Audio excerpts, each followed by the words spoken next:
channel with the latest debacle that I had to go through. I'm already letting them know. Actually, your channel is another one of my topics, and I'm saving this for last. I'm only going to say this woman's name. Catherine Timpf. Oh, fuck me. What's going on, everybody? It is LC Muscles here, and today it is time for the Pain and Gain Podcast, episode number 26. And we are back into our original format, just the three coolest pimp daddies ever. Mr. Shane O'Mac. Yo. Hello, folks. This is you heard the man. This is Shane, of course. And with that being the case, I am me, and I am here today with the original format. This is great. I'm excited to get back on the ball again because, yeah, I mean, I've been trying to find topics, and I'm having a hard time, but I've got some things to discuss, including something that has been recently sent to me. This was really cool. But at any rate, thank you for having me on the show. This is exciting as hell. So, let's get started, shall we? I'm sorry, what are you saying? I said, let's get started, shall we? Alright, we will. And Mr. Jerome. Oh no. Oh no, did I take him off? Did I take him away?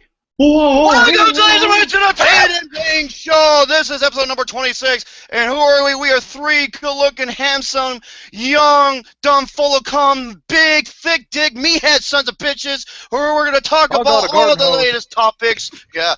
And we have LC Muscles, you know LC Muscles, the guy with the muscles, and he's got one of a few topics I got to discuss. And the other one is Shane O'Mac Pimp Daddy. If you mess with him, he's going to have to smack a bitch. And yours truly, Rummy Boy J Money. And I have a plethora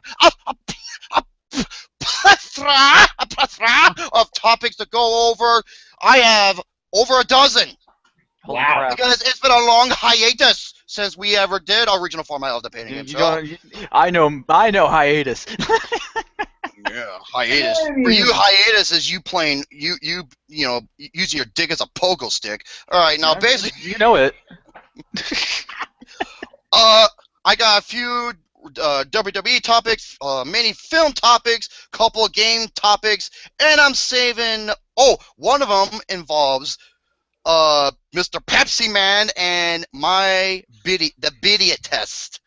Oh, yeah. Oh, that's right. The one that was supposed to be coming out. He did our reaction. YouTube poop. Yeah. And I'm saving the last one for a good reason. And because Fox News, let me tell you something. The only thing that's good for that channel is to beat up because yeah, their chicks are hot, but they can be dumb as fuck. Just like Catherine Timpf. Oh, shit.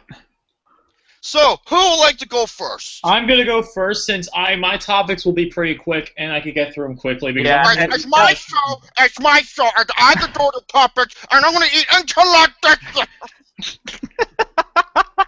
I'm never going to outlive that, am I? No, you're not. I'm sorry.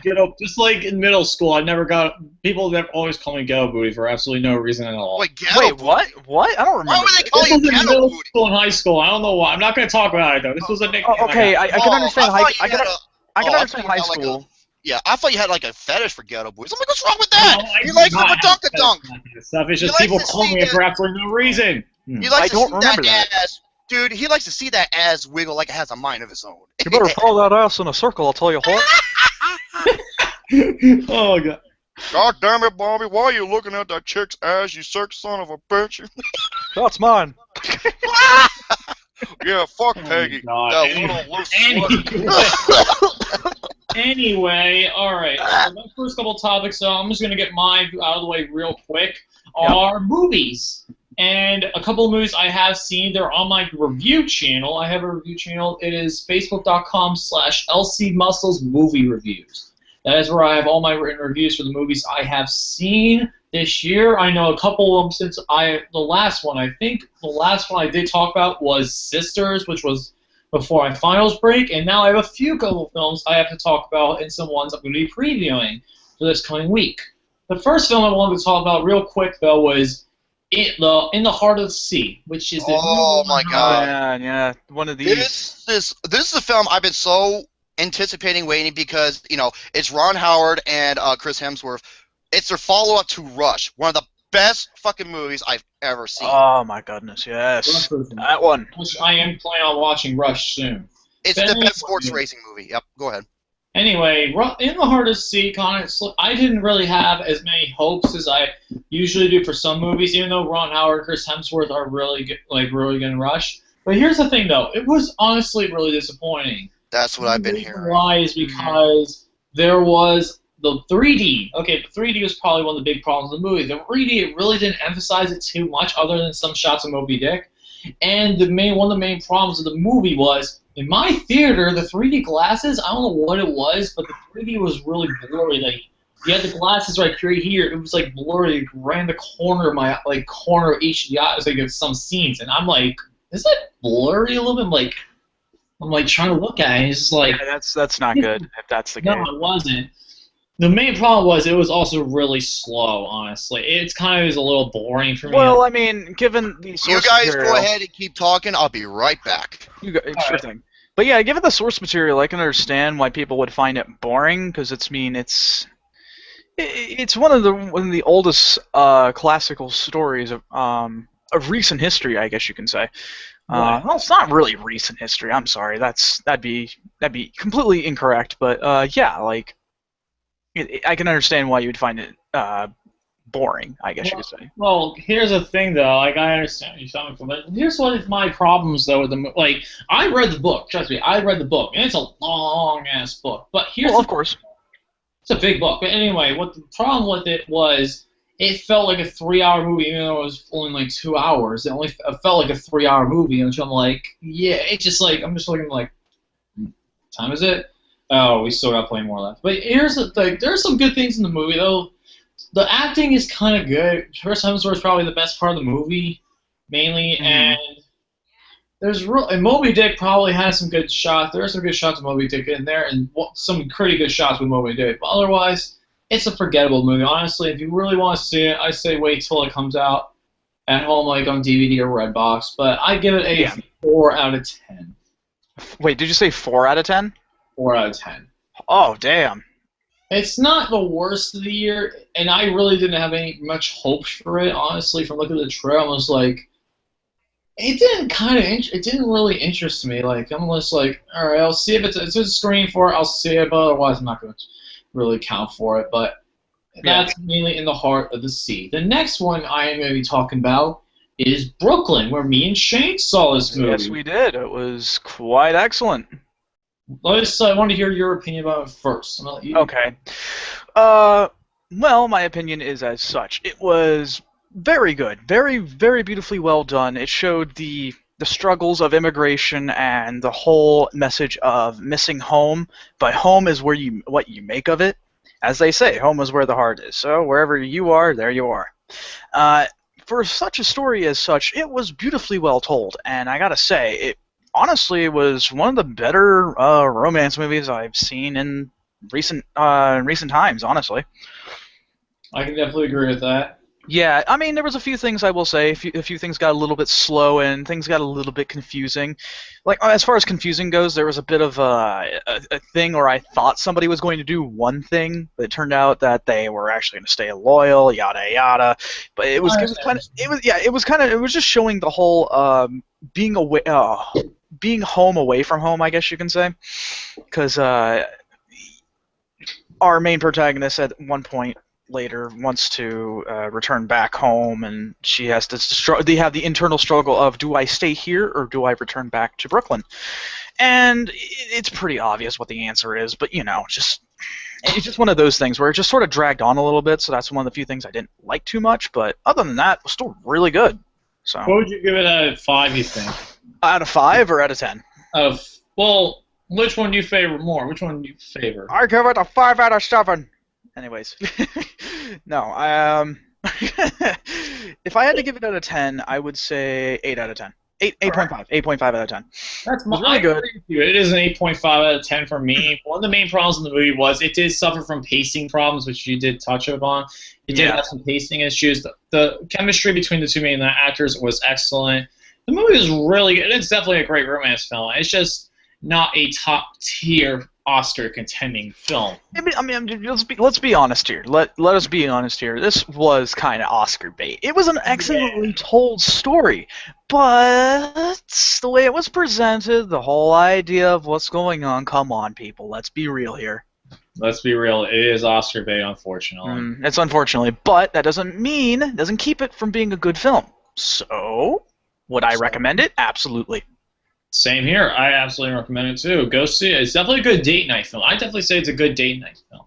Yeah, Like, definitely. If you're on a date, they would definitely love this movie. Oh, absolutely. It's very campy. It's very homey. It's just like it's totally go for it.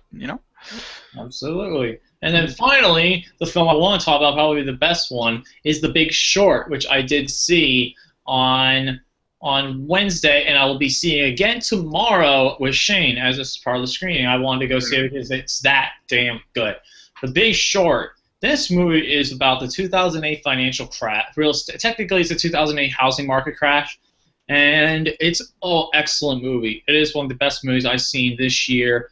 Mainly, one of the big reasons why this movie's so excellent is because there's one thing it does in the movie.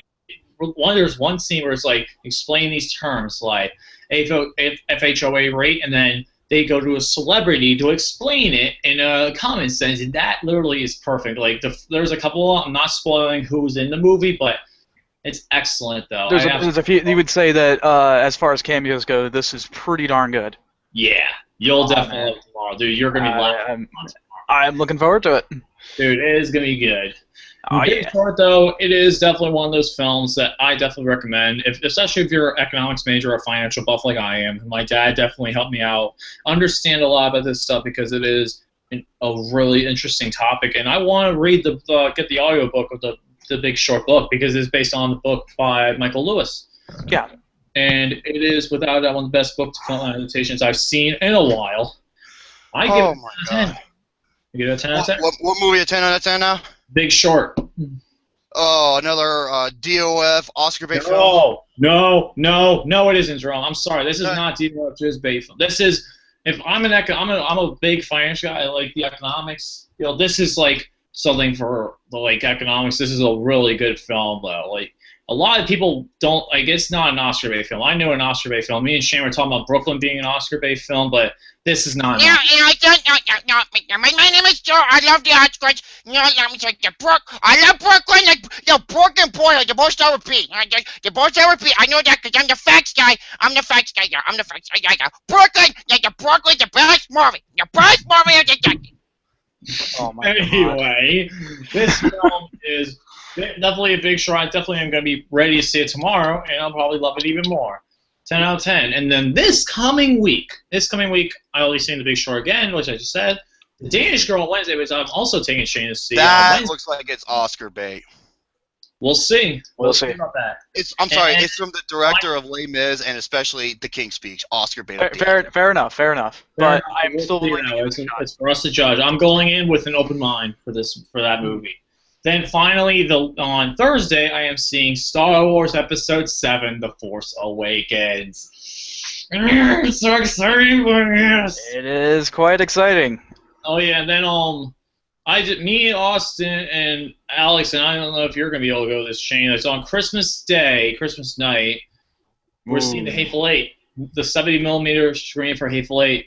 That's right. Again, I have to see what my schedule brings. And not only that, well, it's not only that because on Christmas Day I had to be with family, especially. Well, it sucks too because I got to be at a place I don't want to be in. Fuck! I know. But here's the thing about the Hateful Eight that worries me. The movie's fucking 3 hours long. Oh. It is 3 hours long, but it's not gonna be boring. Quentin Tarantino. Boyhood was 12 years long. 12 years long. Quentin Tarantino knows how to do long films. So I'm very optimistic about it. Oh, and one thing I did want to talk about, that's it for my movies that I'm planning on seeing soon. Another movie I'm planning on seeing in the future, it is getting bad ratings already. You know what that is? What's that? Let me guess. Joy. Alvin and... Joy. It's Joy? Fucking Oscar bait! Mm-hmm. That's Oscar bait. David O. Russell. Most of his fucking movies are Oscar bait, except for a couple which I fucking loved. The Fighter and Silver Linings. I love Silver Linings Playbook. Same here. Those are my two favorite films. Now these Yep. past couple, Oscar bait. This I'm sorry, one, American Hustle. I know that Oscar. No, that movie is DOF jizz all over, man. Anyway, here's the thing though about Joy though, Jerome. I did want to say this though. Mhm. Here's the thing about Joy. If the bad ratings continue, like the bad reviews continue, it might not get nominated for any Oscars. That's funny because well, many of my topics, we're gonna get to that in a little bit when it comes to. Because here's the thing, I want to pull this up because Rotten Tomatoes already started out the ratings on Rotten Tomatoes and Metacritic. I think it was a 49 on Metacritic. I don't go by Metacritic, and I'll tell you why. Because they're not accurate. And They- Joy's a they round up 62 their on Rotten bullshit. Tomatoes. I go by Rotten Tomatoes because they are precisely accurate. Metacritic isn't, folks. They round up their numbers. 62 though. Joy right now is a 62% on Rotten Tomatoes. Out of 35 critic reviews. Damn. Well, So, we'll see. yeah. Anyway, I did have one more topic I did want to talk about before I'm going to let you guys talk about your topics. Before, what did you give In the Heart of the Sea? 4 out of 10. Oh, motherfucker! I'm sorry. It's just, I didn't have high hopes for this movie. I did, because I love the trailers. I was like, oh my god, this Yeah, is trailers look Did have a great- really good. actually, I did the want- trailers did are have a fucking great trailer. awesome. Did have a great trailer. Me and Shane, I forgot to say that. Yeah, Right, it was one of those situations you believe where the trailer looked great, looked stunning, in fact. But the Star problem Wars, was, Star Wars prequels. yeah, yep. Fuck me. I don't want to talk about this. I don't want to talk about this. Yeah, exactly. But it's one of those where the trailer looks absolutely amazing, but the film did not deliver. I have one word to say about those films: midi-chlorians. Not the younglings. Not the younglings. Oh fuck me. Oh, Go ahead. Luke. Anyway, my last topic I wanted to talk about real quick. That is the new game, one of my most anticipated games of 2016. Mario and Luigi Paper Jam came out across the UK, Japan, and all across the other countries except for America. You know what really surprises me about that is that, okay, I understand Japan gets it first because that's where the country of origin is, but the UK, really? Like, Yeah. the thing is that the UK doesn't necessarily get anything really, Shit, anything aren't they like? They're very heavily censor like when it comes to most of the games, too. yeah, especially Australia. Oh god. Oh my god! I know people who live in Australia. They Mhm. say it's unbelievable. But go ahead. But yeah, the thing is that for the most part, being a gamer in the UK somewhat sucks because you have to wait for UK dates. Like for example, Guilty Gear when it came out to the Japan, it was supposed to be a worldwide release, but that didn't necessarily happen. But it, of course, released in Japan and the US on the same date. UK had to wait like 5 months later.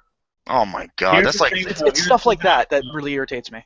But Here's the release dates: December 3rd in Japan, December 4th in Europe, total of Europe, and December 10th in Australia. wow, that's Yeah, insane. I'm surprised. I'm yeah. surprised they got it. I'm surprised they got it before we did. I'm surprised too because this game is fucking excellent. It looks better than Dream Team because Dream Team, I absolutely love Dream Team and I beat it 100%. And this, Yeah, Dream Team was great. I love Dream Team, and this game looks even better than because here's one of the things: it does trio attacks, the new thing, and then also paper craft battles, Yeah. which are really cool. Because you have like a little bunch of toads being like, yeah, we have the toads, we're gonna hold each up. And then they have to hold like a giant paper statue and then it attacks them and everything. It looks so Right. cool. And Mario Luigi Paper Jam, I cannot wait for this game. The gameplay footage of it, oh my god, it looks so beautiful and so crisp.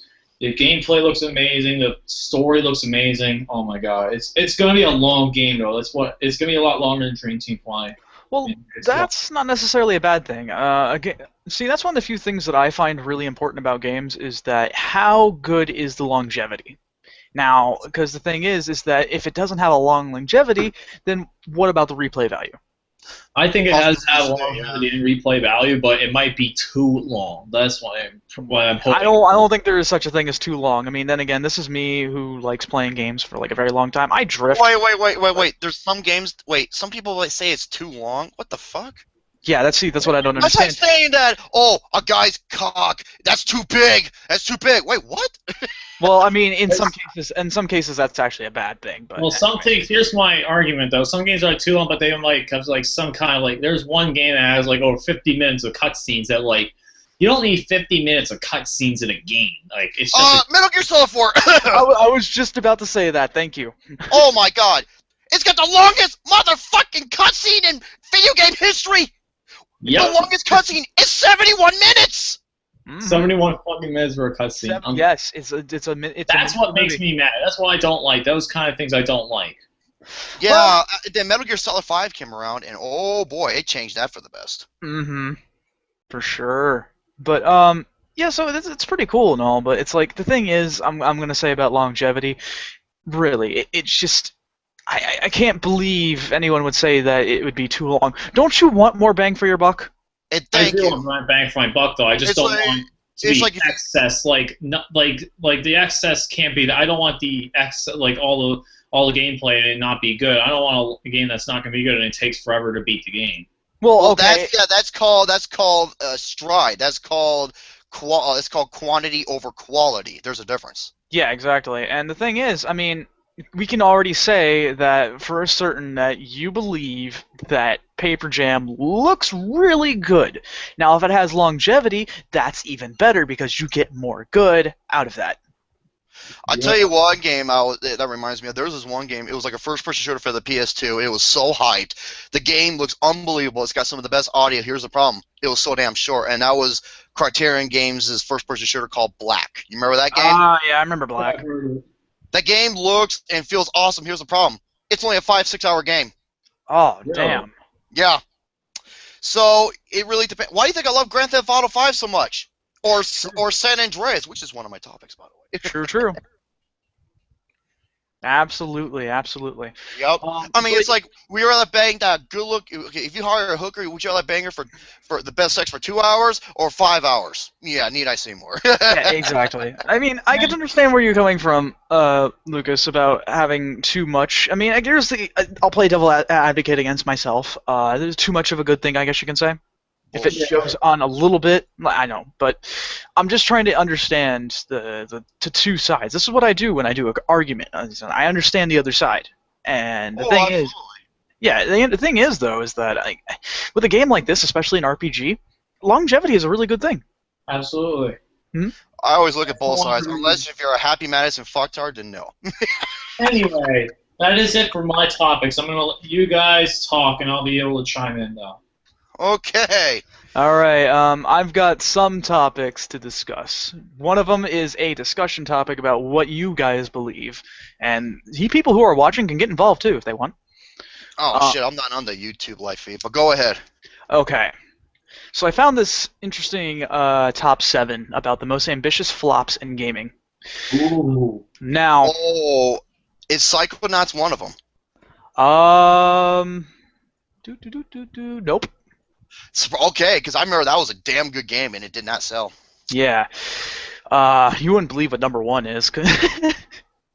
Okay, And go this is ahead. I want to hear this. Okay, I'll go down the top 7, and I'll give a lowdown on all of them, the best of my ability, because there's some of them that I haven't actually heard of. Number 7. Number 7 is Lair. Does anybody remember Lair for the PS3? No. I've heard Okay, of it. it was what it was supposed to be was the PS3's most striking and innovative launch title. I remember this came out when the system came out. By the way, I think I know what number 1 is. I'm not gonna say it. I'm just gonna type it in the chat. Okay, ready? let me see. Is that it? No. Shit! I can tell you right now that is not an ambitious flop because that is actually doing very well despite all the criticism. Okay, go ahead. I'm sorry. And I should know. I actually have the game, but I hate what they're doing with it. But they are eventually getting better. But anyways, so Lair was this thing where basically it was a game that you were riding on top of a dragon and you could use the controller's like movement system in order to be able to steer and turn around a bit. Where it went wrong is because the 6-axis controls suck. Oh, They said, according to this, it says those controls stunk worse than the tramp in a sauna made of dead fish. Oh, God. It made the entire game an utter chore to play. That is why Lair flopped. Number 6 is Advent Rising. Um, Never it heard of was that either. last generation's Mass Effect, an epic space opera spanning multiple worlds. It told the story of one man's survival against alien genocide. Where it went wrong is the technical execution just didn't match up to the worthy concepts. Busted cutscenes, unsophisticated enemy AI, and generally shonky execution meant Advent Rising was never enjoyable on the level it should have been. Basically, it got anally probed. Essentially. Number 5 is Fuel. Fuel is the biggest and most explorable racing game. What was supposed to be? Oh, Fuel. Developed by Asabo Studios and published by Racing Supremo Codemasters. If anyone knows Codemasters. But No. it was supposed to be the biggest open world game ever, comprising a 5,560 square mile map, countless outposts and racing areas, of a plethora of vehicle types, with the ability to go off road, cross country, yada yada. What happened was there was a sloppy design throughout. The map, although huge, was kind of dull and a little too empty and littered with underwhelming destinations and took far too long to reach. So basically, it was it did not deliver. Number 4, Daikatana. I never Anybody? heard of any of these games. What is the game? Daikatana was made by the same people who did Doom, I believe. Oh, id Software? Yes. I never even heard of this. A vast evolutionary FPS from ex-star of id Software, John Romero. Built at the Ion Storm using Quake Engine, Daikatana was to tell a sweeping time travel tale comprising of 24 levels, 4 completely distinct time periods, 24 weapons, and 64 different enemy types. Where it went wrong, Romero expected his young team to turn around the game in 7 months. Well, you know what John Carmack said about stories in a game? It's like video game. Well, stories in video games is just like porn. It's there, but it's not really important. Yeah. That's what he said, literally. Jeez. But hamstrung by rapidly outdated reach in mid-development switch to the radically different Quake 2 engine and the subsequent rebuild of nearly a year's work, which doomed this entire game. And yes, it really was not that great. I can say that. I haven't even actually heard of this one. Number 3 is War Devil, a quantum leap. I never heard of that either. Oh, the other two the other last two you've heard of. Trust me. But anyways. What it was supposed to be, a quantum leap for graphics technology blurring the line between film and games. Actually, looking at a screenshot right now, it does actually look kind of pretty. Using the supposedly groundbreaking new setups, developers DigiGuys claim to be able to squeeze Hollywood standard visuals out of current-gen consoles. Now, where it went wrong was this. There probably never really was a game past the Xbox demo. DigiGuys was mostly staffed by CG artists and animators with backgrounds in TV and advertising rather than game design. You can put the puzzle together on that one. Shoddy team destroyed that one. Number 2, Shenmue. See, like I said, I'm totally clueless. I have never heard of any of these. You've never heard of Shenmue? Wow. No. Everyone's hyped for the third one, but anyways. What it was supposed to be, a beautiful, densely layered living RPG set in a startling, believable recreations of 80s Japan. Yep. That's probably why I never heard of it, because it's a JRPG, but yes, it combined open world gaming, 3D fighters, which was the big pitch about it. That was a really cool part about it, and dynamic events and an employment system with dozens of real world side activities. Where it went wrong is it delivered on pretty much all of its promises. Even the post-GTA landscape, which its world was still spellbinding to a place where it inhabited. But Shenmue's ambition totally outshone its host platform ability to support it. Put simply, the Dreamcast did not sell. That's a shame, because the Dreamcast was a really good... Dude, it really was. But the problem was about it is that it was way before its time. Oh, yeah. Way before its time, unfortunately. Because no one bought it. What was it? Yes, Pepsi. Was it Pepsi? Yeah, He's right about the Codemasters thing. They did make the F1 games. But, okay, so number 1, and I absolutely agree with this one. Duke Nukem Forever. Yeah, oh my god! Yeah! Fuck that game! Motherfuck that game! That game is garbage! Absolute that game garbage. represents everything that was bad about the classic Duke Nukem. It took them 12 fucking years to make this game, and it looks like something that came out of 2 generations ago. Yep. This game is ass! Thank you. Now, what it was supposed to be: the most impressive FPS design ever committed to a complex string of ones and zeros. Planned as the evolution of Duke Nukem's 3D pioneering level of player interaction, which itself preempted a lot of work for which Half-Life was rightly lauded 2 years later. Duke Nukem Forever was to be the coolest, most interactive FPS world ever imagined. Now, Yeah, like here- grabbing your fucking shit and throwing it around people. oh yeah, that's really cool. That's clever, yeah. Fucking god damn it. Oh damn it. Anyways, This game is a pain in my ass. thank you. Thank you. If there was a button in order to be able to refund this game, I'd press it about 12 times. If Hank Anyways. Hill had a butt, that is. Yeah. I said button, but that's good. Oh, I thought you said butt. I'm sorry. No, I said button. Dumb shit. Where it went wrong, ambition itself killed Duke Nukem Forever, or at the very least bludgeoned it into its stupor. Some game development suffer from feature creep. DNF had a 12-year feature stampede, compounded by the long development's repeat engine changes. 3D Realms boss George Broussard's penchant for updating the game's design every time a new innovation hit the market. DNF made DNF a bottomless pit of game development. Like trying to reach the end of a road that he was laying himself as he drove, Buster's DNF was a engines and drastic downsizing of 3D Realms Gearbox Software got the game. God, that game is such fucking garbage. Unsurprisingly, it was a shamble. Well, you know what? Boyhood and Duke Nukem Forever had something to comment. They both took 12 years to make, and they're not. Oh my god. Also, before we move on to the next topic, I'd like to make this known as well too. Gary, I got your little letter here for the $20 for the right here, the $20 for your Surge cans, and they will be sent out shortly. All right, just want to make that known because I got it right here. I got the envelope and everything. Awesome, thank you, my friend. Thank you. But anyways, yeah, I couldn't agree with that list any more than I honestly. I can agree with number one easily. Easily. It was one of the biggest flops I've ever seen in my entire life. Dude, I mean, like, not only was it yeah, this game, your ass, your face was the difference. You know what Duke Nukem wants to do to the creative team? I ought to break a broom handle off in your ass. I'll have to get my size 14s and put it up their narrow ass. I'll tell you what. God, yeah, it was. Nukem Forever. It's just good. Oh my god. Yeah, it really was one of the biggest flops I've ever seen in my entire life. I played some bad games in my time, but my god. That game is fucking atrocious. It You know what's really worse than is. that? Bubsy 3D. Yeah, but I mean, let's try to put this in this perspective. What was it? Okay, people actually waited 12 years for this game to happen. 12 whole years. That is true. See, Bubsy 3D was one of those just like, hey, look at this game. Oh my god, it's atrocious.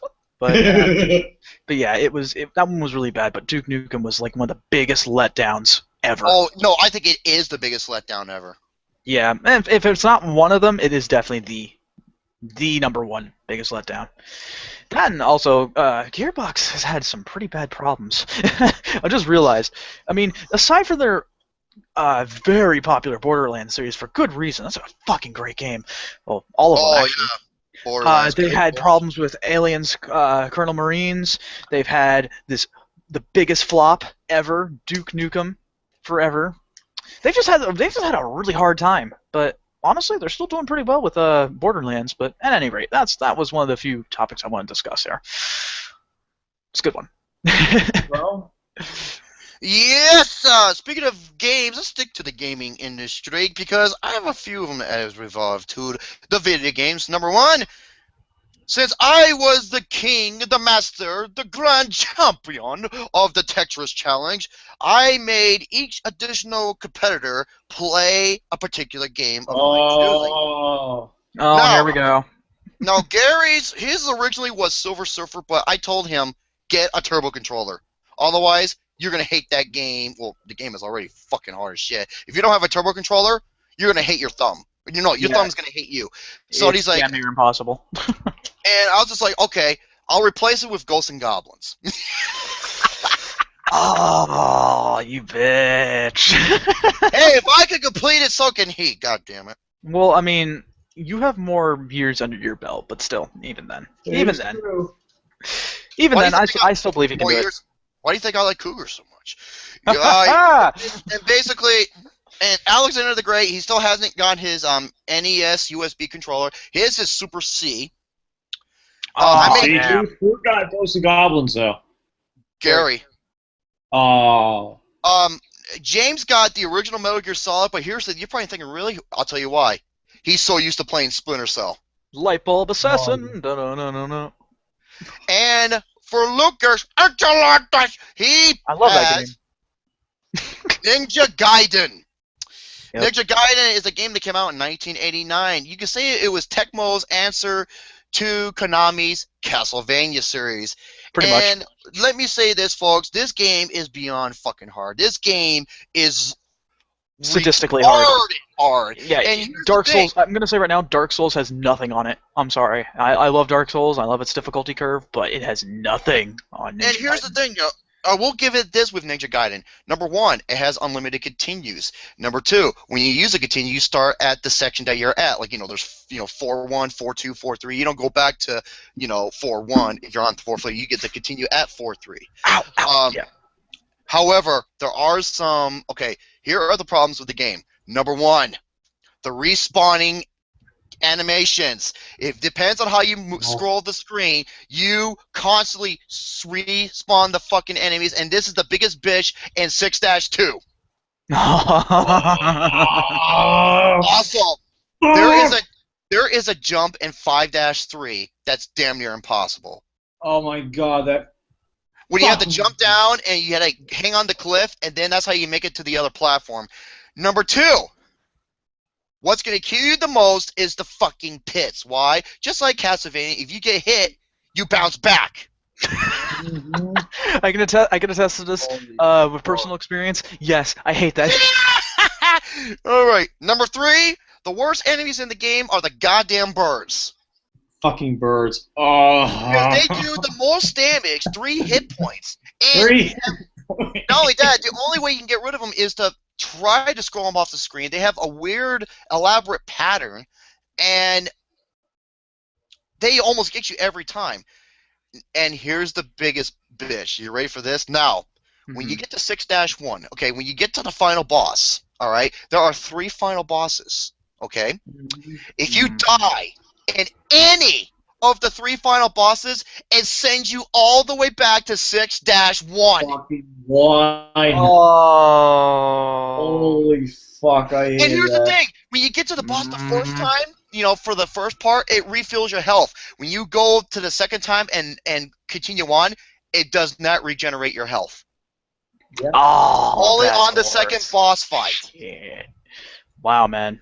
Yeah, okay, aside from Battletoads and Silver Surfer, Ninja Gaiden is the most difficult game on the NES, along with Ghosts and Goblins. Yeah, that's And my boy Lucas, he didn't give up. He grew a pair of fucking nuts, and he beat one of the most difficult games of all time. Yep, It I saw took me that. 27 hours to beat this fucking game. And you know what he said? It's fucking hard. Okay, And everything so right every fucking time. And having to restart and everything. God damn it. This And is you know the the worst- hardest game that I've ever completed. wait till And- you try Battletoads. I'll tell you Because what, in Battletoads, you have 3 lives, 3 continues. Ninja Gaiden. Here's the thing with Ninja Gaiden, though.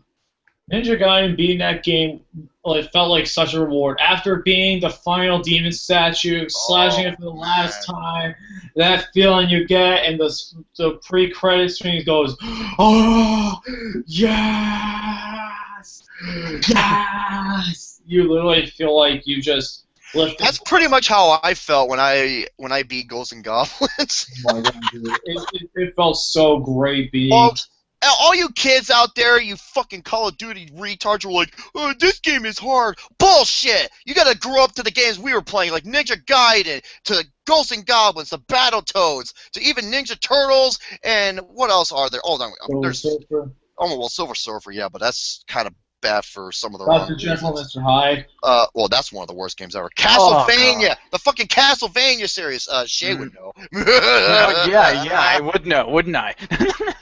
Okay, and so yeah, attaboy, Lucas, man. Now speaking of Ninja Gaiden, I have a proposal for everyone who is watching this and for you two guys in this thing. Now, I I'm gonna plan on doing another, like, one of the most difficult games of all time on Gary's channel, and I'm stuck between two games, and I'll tell you which ones they are.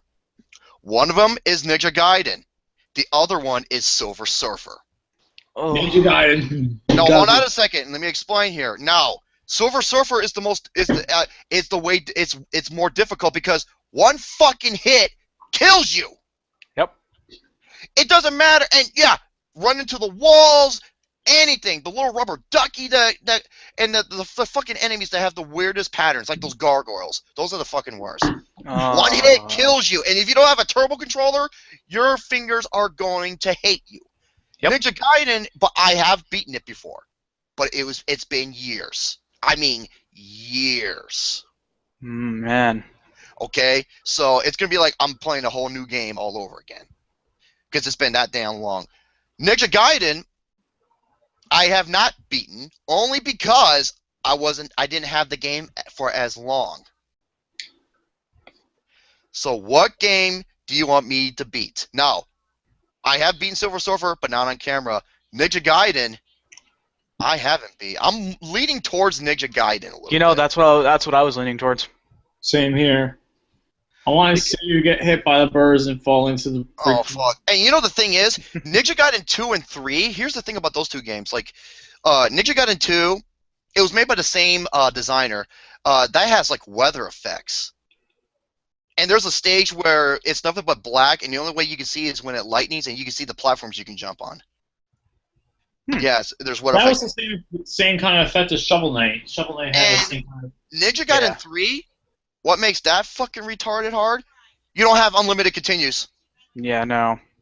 Shit. But the first game is hands down the best game. It is. Is it a great? Oh, it's a fucking awesome game. It was great. so far ahead of its time, and especially with the cinematic cutscenes and everything. It was unbelievable. But the game is retarded. It's goddamn fucking damn near impossible. Yeah, it's yeah. I can attest to that. What did I tell you? Get the spin slash. I was right, wasn't I? Yep. Now you're probably thinking, how do I know that? That's to say that I learned all my techniques from Mike Tyson's Punch Out. This one individual is arguably the best Ninja Gaiden player I've ever seen. His name is Sinister One.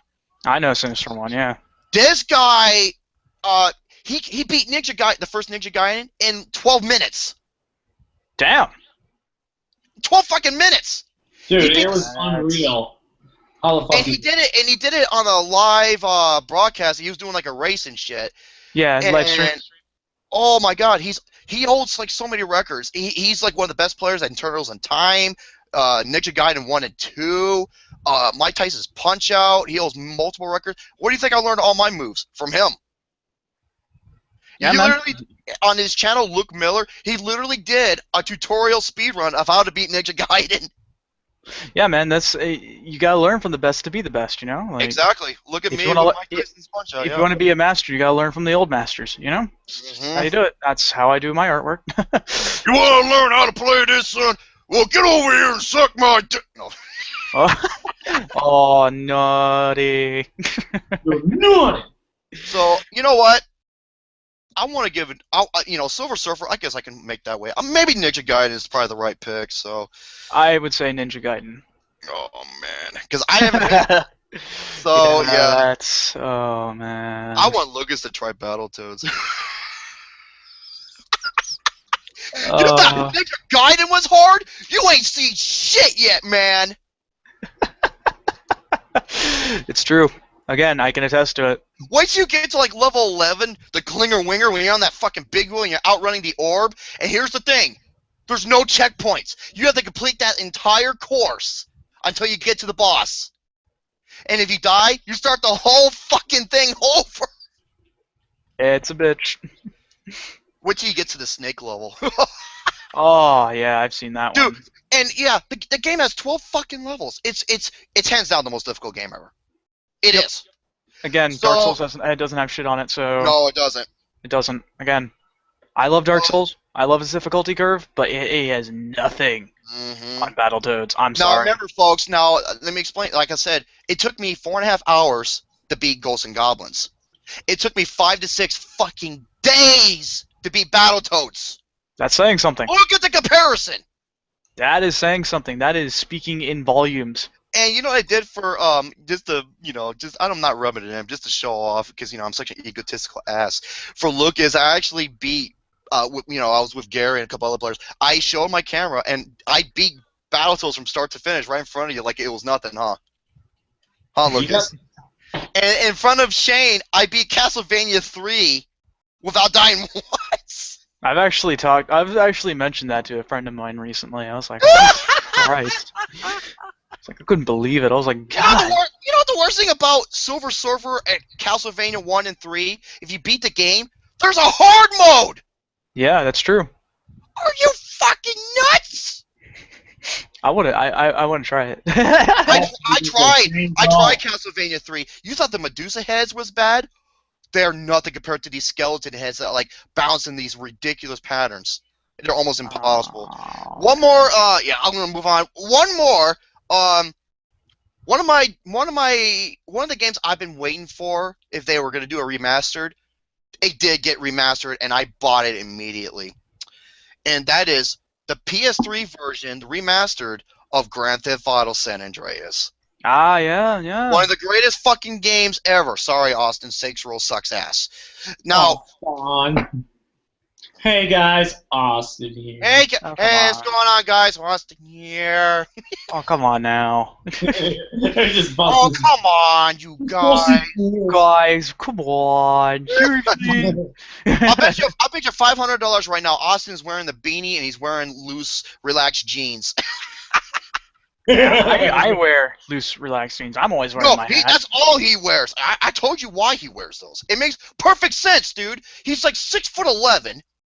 Okay, he's like 6'3". He's fucking tall as shit. He's 6'3", and I weigh over 100 pounds more than him.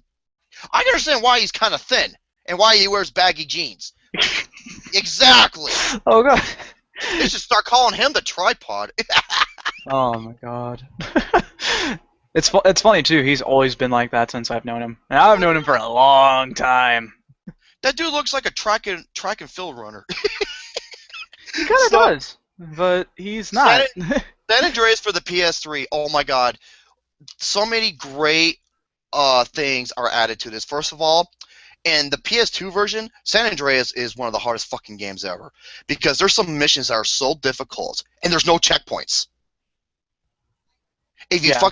if you die or if you mess up, you have to go all the way back to the starting position, where you have to start the mission, or you have to reload your last save. Not in this game.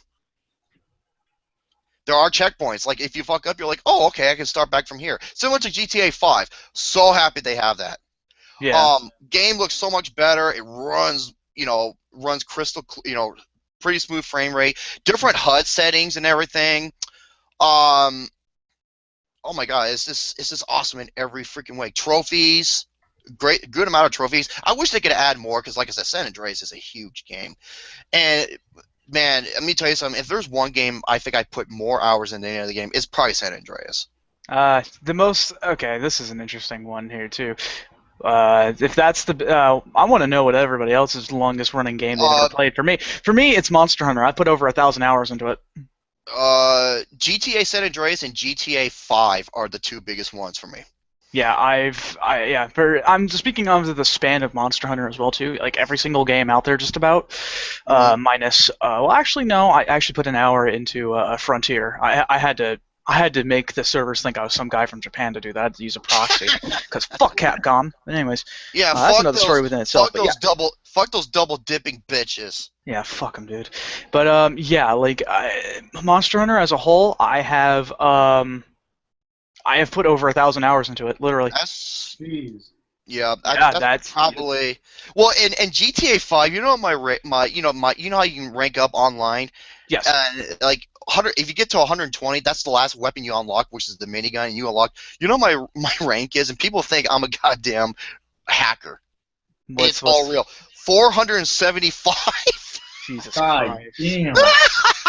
You know, it's funny too because on that I've reached rank 40 something or other. So You're probably thinking 400. Are you fucking serious, Drew? Yeah, I am. And yes, San Andreas, like you can change certain like the way because you couldn't change your sensitivity when you aim. This one you can. So many different things. There are two problems I have with it, and my buddy James, he bought it too. He fucking remember San Andreas is his and it's like his and I's favorite game ever.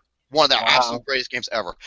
And it is, because it was revolutionary. Because the amount of shit you can do in this game is unreal. There are two problems. One, when you're playing pool, it's totally different in this version than it is on the PS2. The PS2 is better because when you hit the ball, you use the analog stick to see how much pressure you want to put on it. In the new version, you just press the circle button. And I think it depends on how hard you press it or how yeah, it's a pain in the ass. Also, when you go to the menu to look at your map, in the PS2 version, you press start and then you press X. In this version, you have to press start. You press start and then you have to press select. It takes them a while to get used to. Other than that, I couldn't ask for anything better from this version. And there's many tweaks, many great like gameplay mechanics that have been fixed, and so much other shit. This game is incredible. I couldn't ask for anything better. Yep. I did my top 10 greatest games of all time. San Andreas is my number 5. Damn. Damn.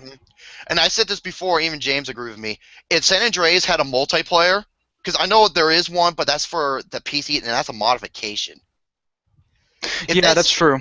If it had the modification like it did in GTA San Andreas, it'd be my number 1. So, there you have it. That's it from the games. Now, do you guys have anything else? Because I have a plethora of other shit to talk well, I've got another gaming-related thing. It's a small little bit. I just want to see what people think about how it looks right now. Is the Final Fantasy VII remake? Oh my god. It's looking great. Now, I understand some people are very concerned about a couple things. I discussed this with my friend Derek, who is an avid Final Fantasy VII fan. Guy's like 30-something or other. He's been playing games like as long as Jerome has, just about. And that was one of his favorite Final Fantasies of all time. And myself, I really liked it. I wouldn't say it's my absolute favorite. But Final Fantasy, for me, has never been my type of style, but I could appreciate what it's done for the gaming industry. Yeah, I can hear that. I hear that. I really love it. I freaking love 14, but that's one of the newer ones. I thought your favorite was 10. It is, in a sense. There's a lot of things wrong with it, I will say, but it was the one that started me on the whole entire Final Fantasy thing. Right.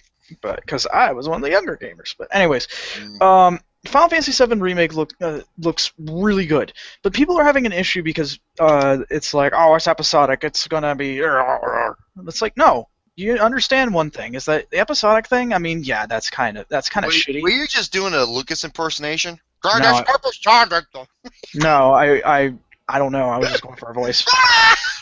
I was just going for a voice. Look at Lucas. Look at. This is so much disapproval. God. But no, like. People are like, oh no, it's gonna be episodic, what am I gonna do about it? And it's like, well, look at it this way. They said that every single different episode of Final Fantasy VII is going to be like an entirely, like, it's like the size of an entire game. Oh my god. Yes. Well, like Final Fantasy VII was like, what, 2 or 3 discs? Yes, it was 3 discs long, I believe. Now, the thing is that, like, they want to cover everything. And you want to know something else, too? I believe, as well, I've said this before about Fallout 4, that it was one of the if not the best-kept gaming secret of all time. There was no leaks, no hints of it actually coming out, besides a bunch of hoaxes, and then when it finally did, everyone lost their shit. Same thing happened with Final Fantasy VII. There's been really no word of it. And look how gorgeous the game looks right now. I couldn't believe it, yeah, because, it came out for the PS1, and, that reminds me, because there is also another remake that's going to be coming out, actually 2, and It's the first two Turok games for the Nintendo 64. Yeah, I remember Turok. But The first two are fucking awesome. oh yeah, The rest, I could give a flying fuck. yeah. The But rest is the first two are awesome. Yeah, those are getting remade, and I love to see what's going to look like. You know, I mean, you can do it. Look at Metal Gear, the original Metal Gear Solid for the GameCube. I love that version. oh yeah, definitely. But yeah, I myself personally believe that I don't think we really have much to worry about when it comes to the Final Fantasy VII remake because yes, it's going to be episodic, but the real problem doesn't lie into that. And the thing is that another thing that people complain about is that oh no turn-based combat system. It's like, well, did you hear? It's a remake, not a remaster. Dipshits, get your shit straight. Come on. But yeah, it's like. I believe it looks good, and the thing is one of the few things I hope that the game gets is a world map. I really do. Okay. Yeah, but that's just one of the few things I really do hope so. But other than that, like, yeah, I think it looks great. I don't know what everybody else thinks here who follows Final Fantasy like I do, but I think it looks spectacular. And the fact that its combat system is far more fast-paced than Kingdom Hearts, like, I couldn't ask for anything better. Excellent. Yeah. Hey, Lucas, did you say one of your most anticipated games of next year is the Mario and Luigi game? Yes. Okay. Well, wait, what's yours, Shane? You already know what mine is, but what's yours? For me, that's a good question. I'm really looking. I have two of them, but go ahead. Okay. Yeah. I mean, I'm really looking forward to Tekken 7. That was another thing I wanted to mention is that Akuma is going to be actually a playable character from Street Fighter. Oh, that's gonna be interesting. Awesome. Yeah, and not only that, in the story, he's actually canon. Oh, That is Jesus. awesome. It's actually canon.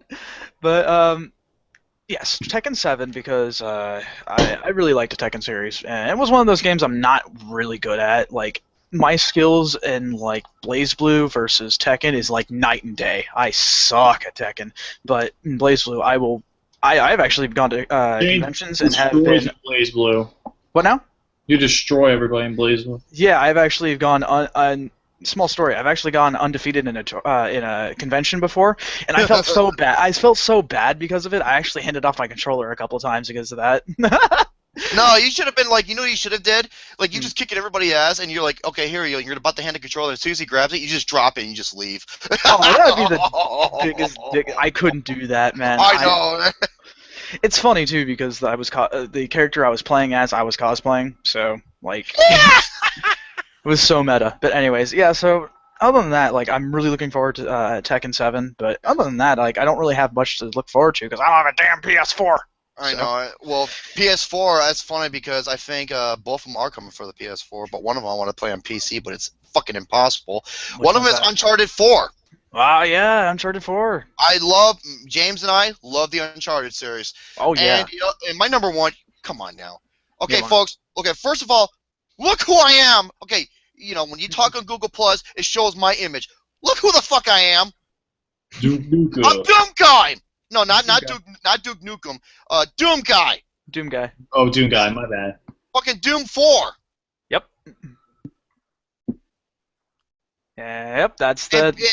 And a lot of people are like, what is the next Doom game? It's like a recreation of the first two Doom games. Oh my god.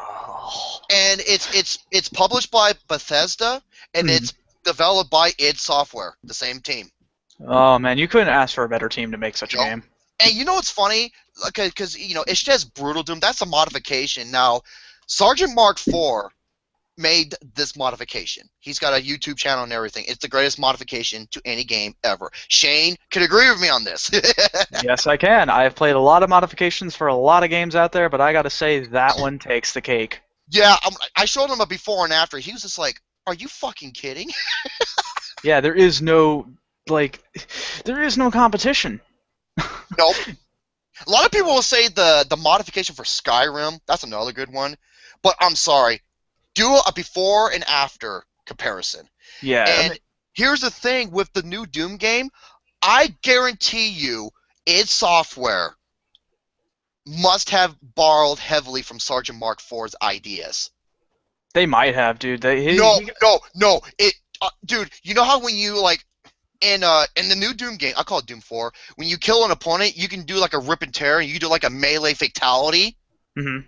Yeah, guess who kind of originated that? Sergeant Mark 4 in Brutal Doom when you get the Berserker and you're ripping tearing the shit out of people. Oh my god, we did that on the stream before, and that was pretty cool.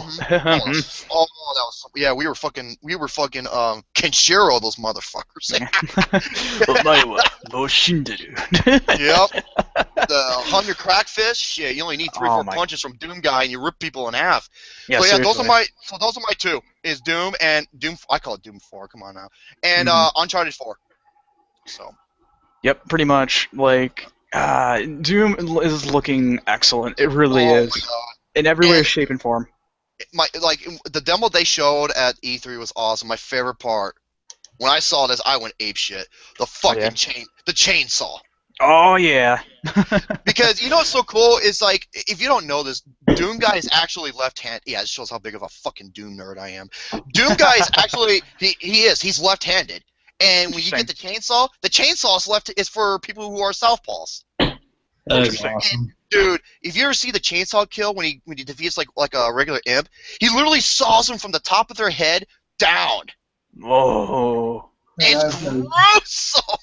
That is very nice. Fuck. So yeah, that's it for me for gaming. I want to talk a little bit about. We're gonna talk about pro wrestling. We're gonna talk about WWE TLC. Okay, folks. Now, look, I sent you a link. It's a GIF of that one particular move you and I were talking about. Oh my god, it was so fucking awesome. Okay, I'll explain TLC. I can sum it up like this. It's deja vu. Because last year was almost the exact same show. Because like last year, the show started off with not only the match of the night, but one of the best matches of the whole fucking year. Mm-hmm. Oh my god, this fucking this triangle ladder match for the tag team championship. This is my 5 out of 5 I've given this year to a match. That is amazing. This match, you gotta see this shit. There's this Shane, I posted this Facebook GIF. This happened. And when I saw it, Gary and I went fucking ape shit. So you said it was on Facebook? I put it in the group chat. Oh, you saw? Oh, okay. Let us take a look at this. Holy fuck moment. What? What? Xavier was just like, what? Oh my god. Yeah, oh dude, and they don't show what happened afterwards. Sin Cara jumps on the top rope and does a swan time on him. There's this other one where the Lucha Dragons, like Sin Cara, monkey flips Kalisto, and he does a 450 splash onto another opponent with a ladder on top of him. This match was, and you had the New Day, the best fucking tag team in the W. This is a 5 out of fucking 5. Gary and I were like, dude, this is one of the best fucking ladder matches we've ever seen. And unfortunately, the rest of the show, this was a 2-match card. The other better match was Dean motherfucking Titty Master Ambrose. Titty Master. I would like a title like that. No, dude, he was in CCW. He was known as he's a psychotic dude named John Moxley, a.k.a. the Titty Master. I'm dead serious. The Titty Master. That's just an amazing name. I'm sorry. Well, Dean Ambrose, that's Gary's favorite wrestler. Every time he thinks of Dean Ambrose, he's twisting his... Okay. Hans Holzer, please. Killing Floor 2. If you play Killing Floor 2, you know what we're talking about. Yeah, exactly. And him and Kevin Owens, I fucking love Kevin Owens, man. Fight Owens fight. Pretty good Intercontinental Championship match. The rest of the match had mediocre to absolute shit. The worst match of the night. Oh my! The worst fucking match of the night. This match was ass. Ass. The Divas Championship match. No, that's my second worst. Really? That's my worst. Oh, I gave that a 1 out of 5. The worst was the fucking main event. Really? Oh my! It's the worst fucking TLC match I think I've ever seen in my life. Gary gave it his very first 0. I gave it a 0.5 out of 5. Damn. Wow. It's garbage. My This God. match was fucking ass. Tell us, everybody, more what happened, because Oh, I'll tell you what happened. Boring shit happened. Okay, it was Shane, pretty fucking boring. I'll give let me you tell you that. something. The crowd was so dead. They were chanting, "This is boring." They were chanting NXT, and then they chanted this. When I heard this, I lost my shit. They were What was chanting it? this. We want Cena, and then Cena sucks after that. They're chanting for we want Cena. Damn. Wow. That's It wasn't his hometown of Boston, but I remember when he went to Boston, they booed him out of the building. They were chanting for Cena. Yeah, That's this match. pretty bad. Don't get me wrong, this match sucked. For Lieutenant. Oh my God! And the ending, the fucking ending of the main event. Well, the ending to the match was stupid, and then finally Roman Reigns stops with the okay. Vince McMahon, I don't know if you heard Roman Reigns talk on the mic. He's one of the absolute fucking Roman Reigns is horrible on the mic. Oh my God, he's so. and Vince McMahon writes his scripts. Like this is what he said about Sheamus. He called him, because he's Irish, and he made like a potato joke. He called him a fucking tater tot.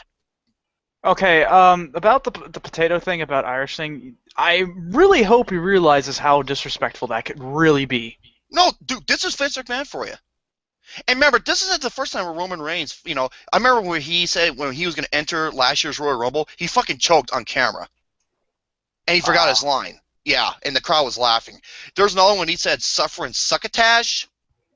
There was a bit where he thought he was Superman, and he was, I was just like, this is fucking... I thought John Cena was bad on the mic. Holy... Roman Reigns is so bad. I don't know why people are pushing him. He's not that good of a wrestler. He sucks. Well, okay, I will say this though. He's getting the Cena treatment. He's getting the fucking Cena treatment, dude. He's getting shoved down our throats. I will say this though. He's way more agile. He's really athletic as shit, and he knows how to throw a punch. But here's the problem: the only 3 fucking moves he does is punches, clotheslines, and spears. Every time Roman Reigns wrestles in a main event or in a pay-per-view, Gary and I keep a tally. This time he threw 15 punches and 12 clotheslines. Wow. That's talk about overused moves. Like, come on. Yeah, and then you have PG Kills WWE posted this. I called Sheamus the Irish Red Rooster. Because he looks like fucking Foghorn Leghorn. He looks stupid as fuck. And then PG Kills WWE, I created this nickname a long time ago. They show a picture of a rooster with the championship belt on him. That's pretty funny. I was like, that's my idea!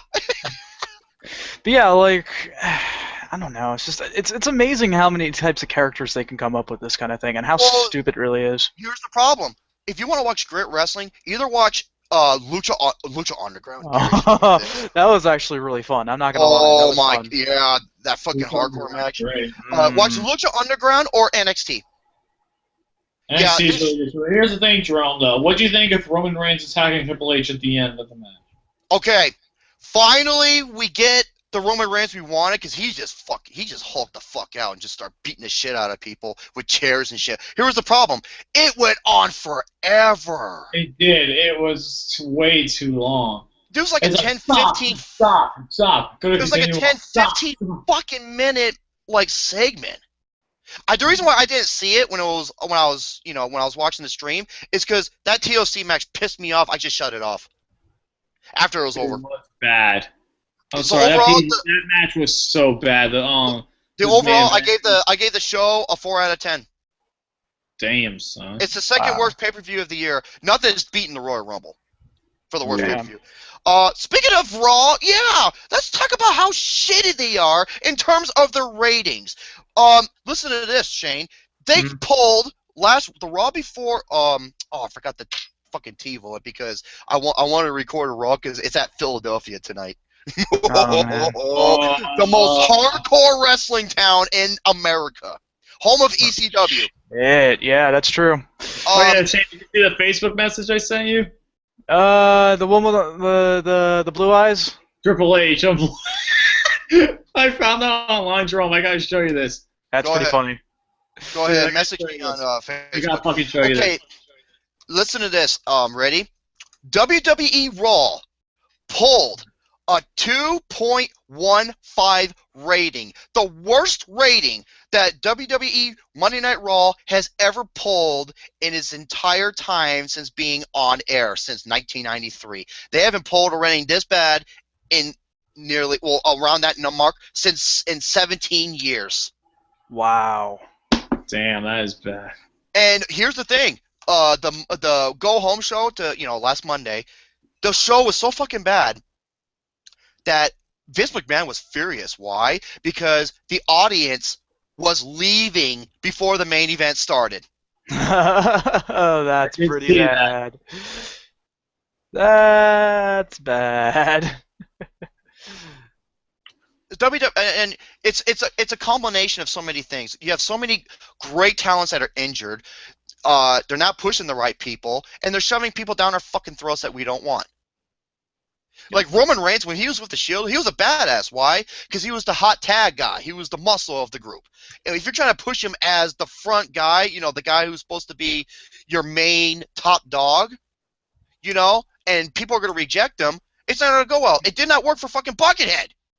Yeah, exactly. You didn't. That's basically general. What was it? Consumer.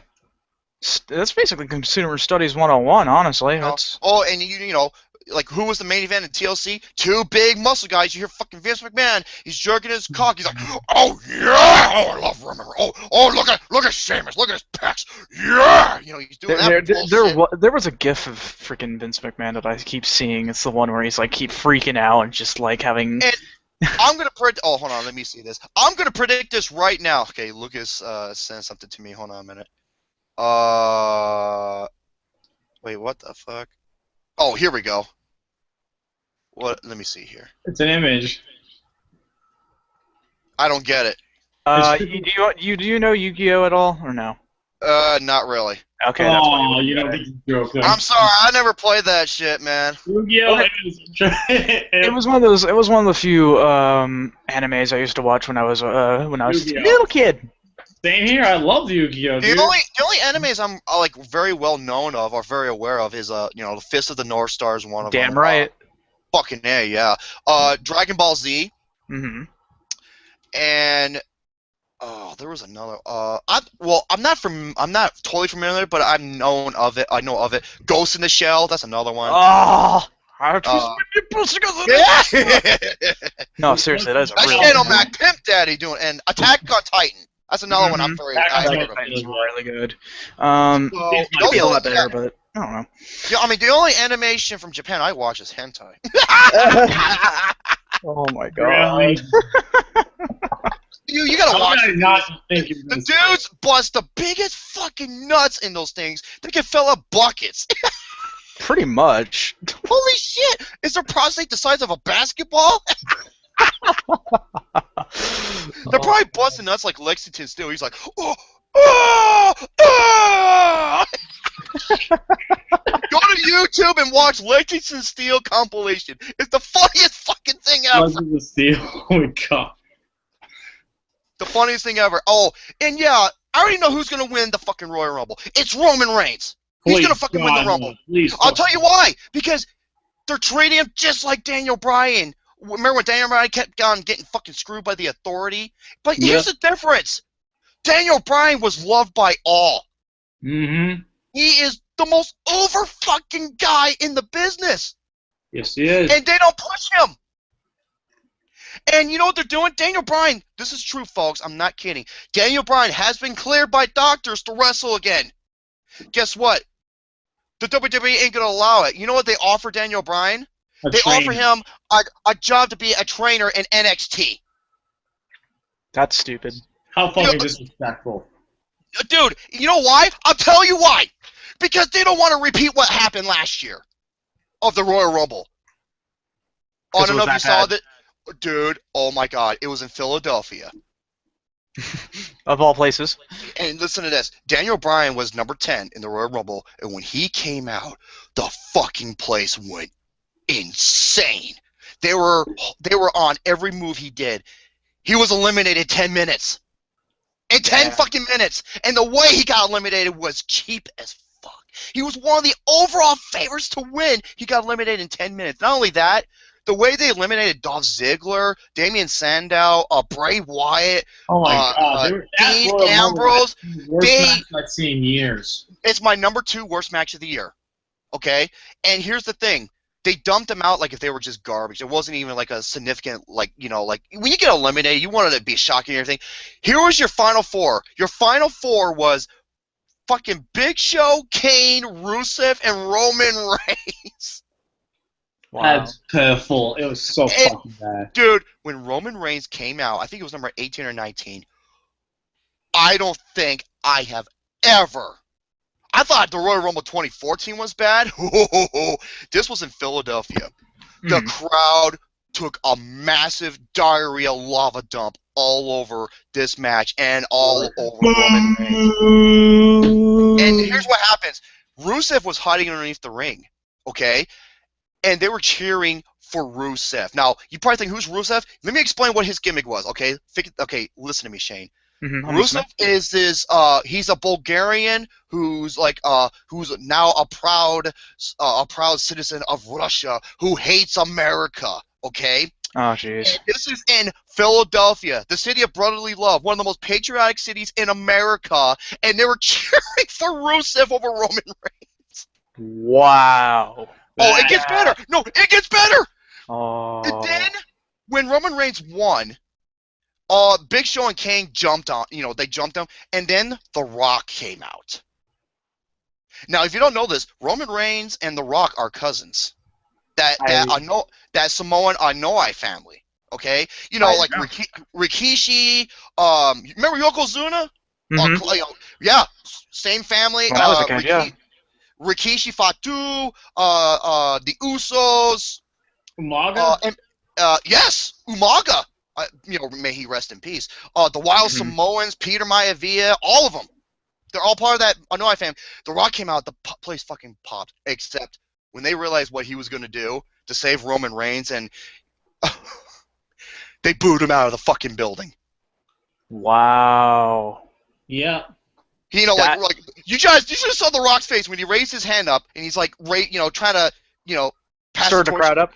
Yeah, the Rock's face was priceless when they booed him. And I heard off camera, this is according to Mad Genius from the Blitzkrieg, The Rock got on the mic and tried to reason with the fans. They booed them out of the fucking building.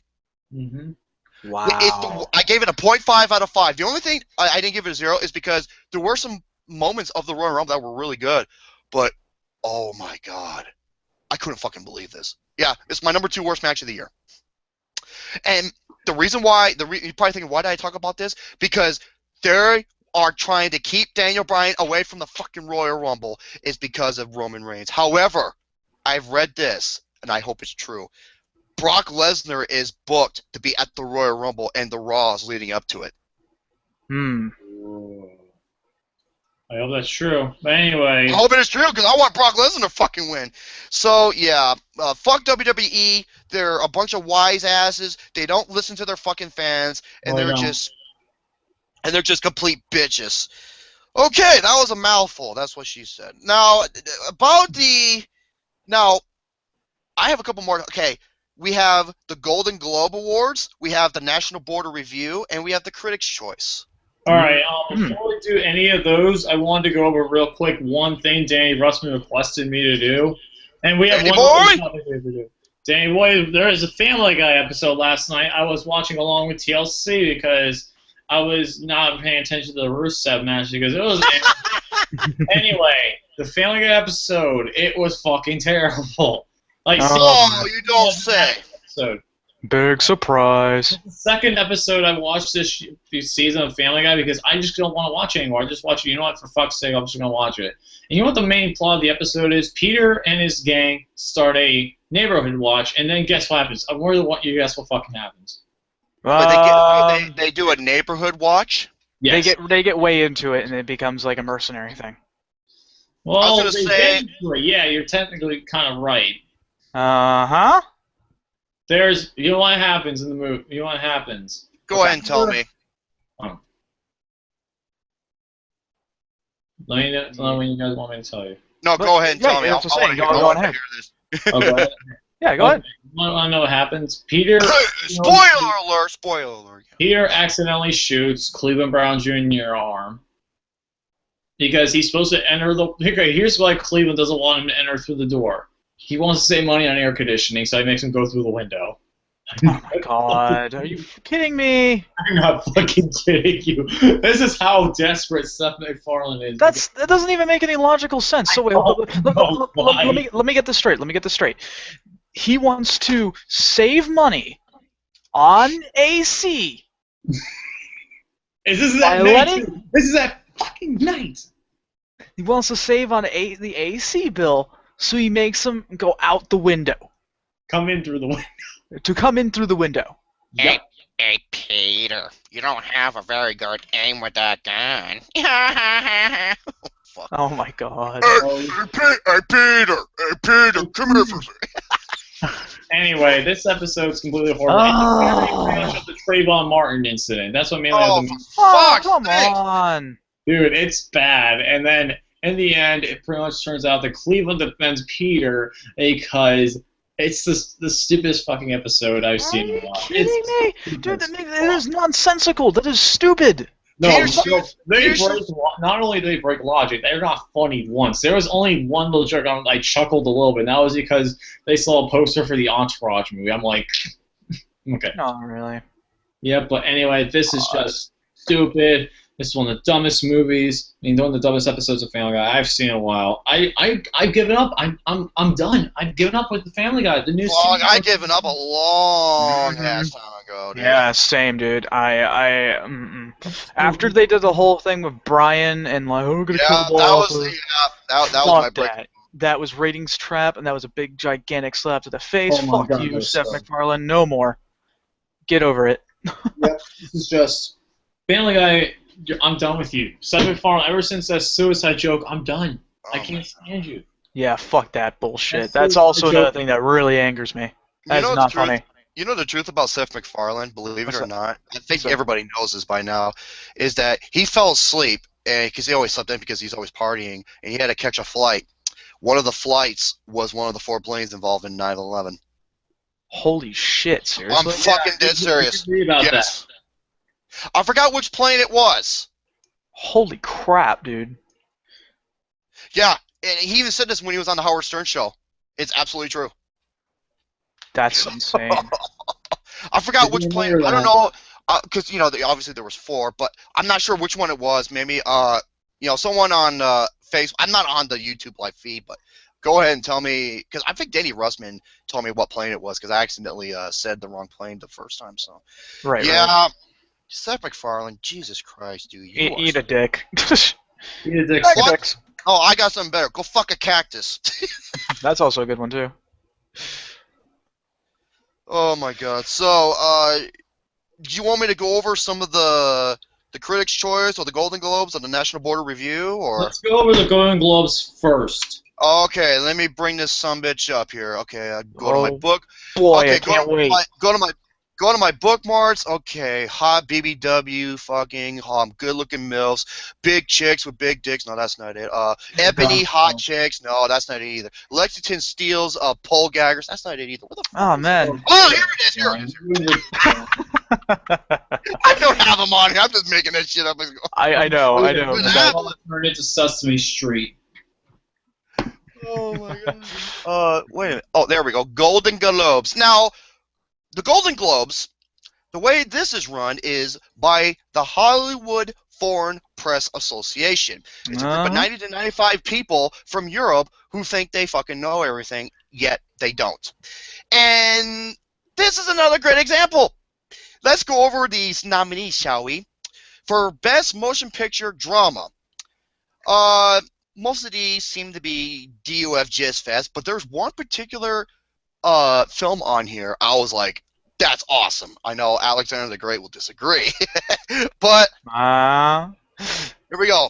Carol, The Revenant. The Revenant I heard was really fucking good, by the way. I can't wait. Room. Yes. Great movie. Spotlight. Yes. Very good one. And Mad Max fucking Fury Road. Yeah. Good. My number 3 best film of the year. Okay, best performance by an actress in a motion picture drama. Kate Blanchett and Carol. We predicted that. Brie Larson, I think, is the front runner for Room. Yep. Oh yeah. Rooney Mara for Carol. Never seen it. Saoirse Ronan. I don't know. And Nigga Brooklyn. and Alicia Vikander and the Danish Girl. Okay, first of all, where the fuck is Charlize Theron for Mad Max Fury Road? I have no clue. That is a good question. Bullshit. Okay, let's move on. All right, best performance by an actor in a motion picture drama. Bryan Cranston in Trumbo. I never fucking heard of it. Leonardo DiCaprio in The Revenant. I heard he is the front runner. Michael Fassbender and Steve Jobs. I want to see Steve Jobs so bad, but Oh, so good. dude, it got taken away in all the theaters because it bombed. I cannot fucking find it. It pisses me off.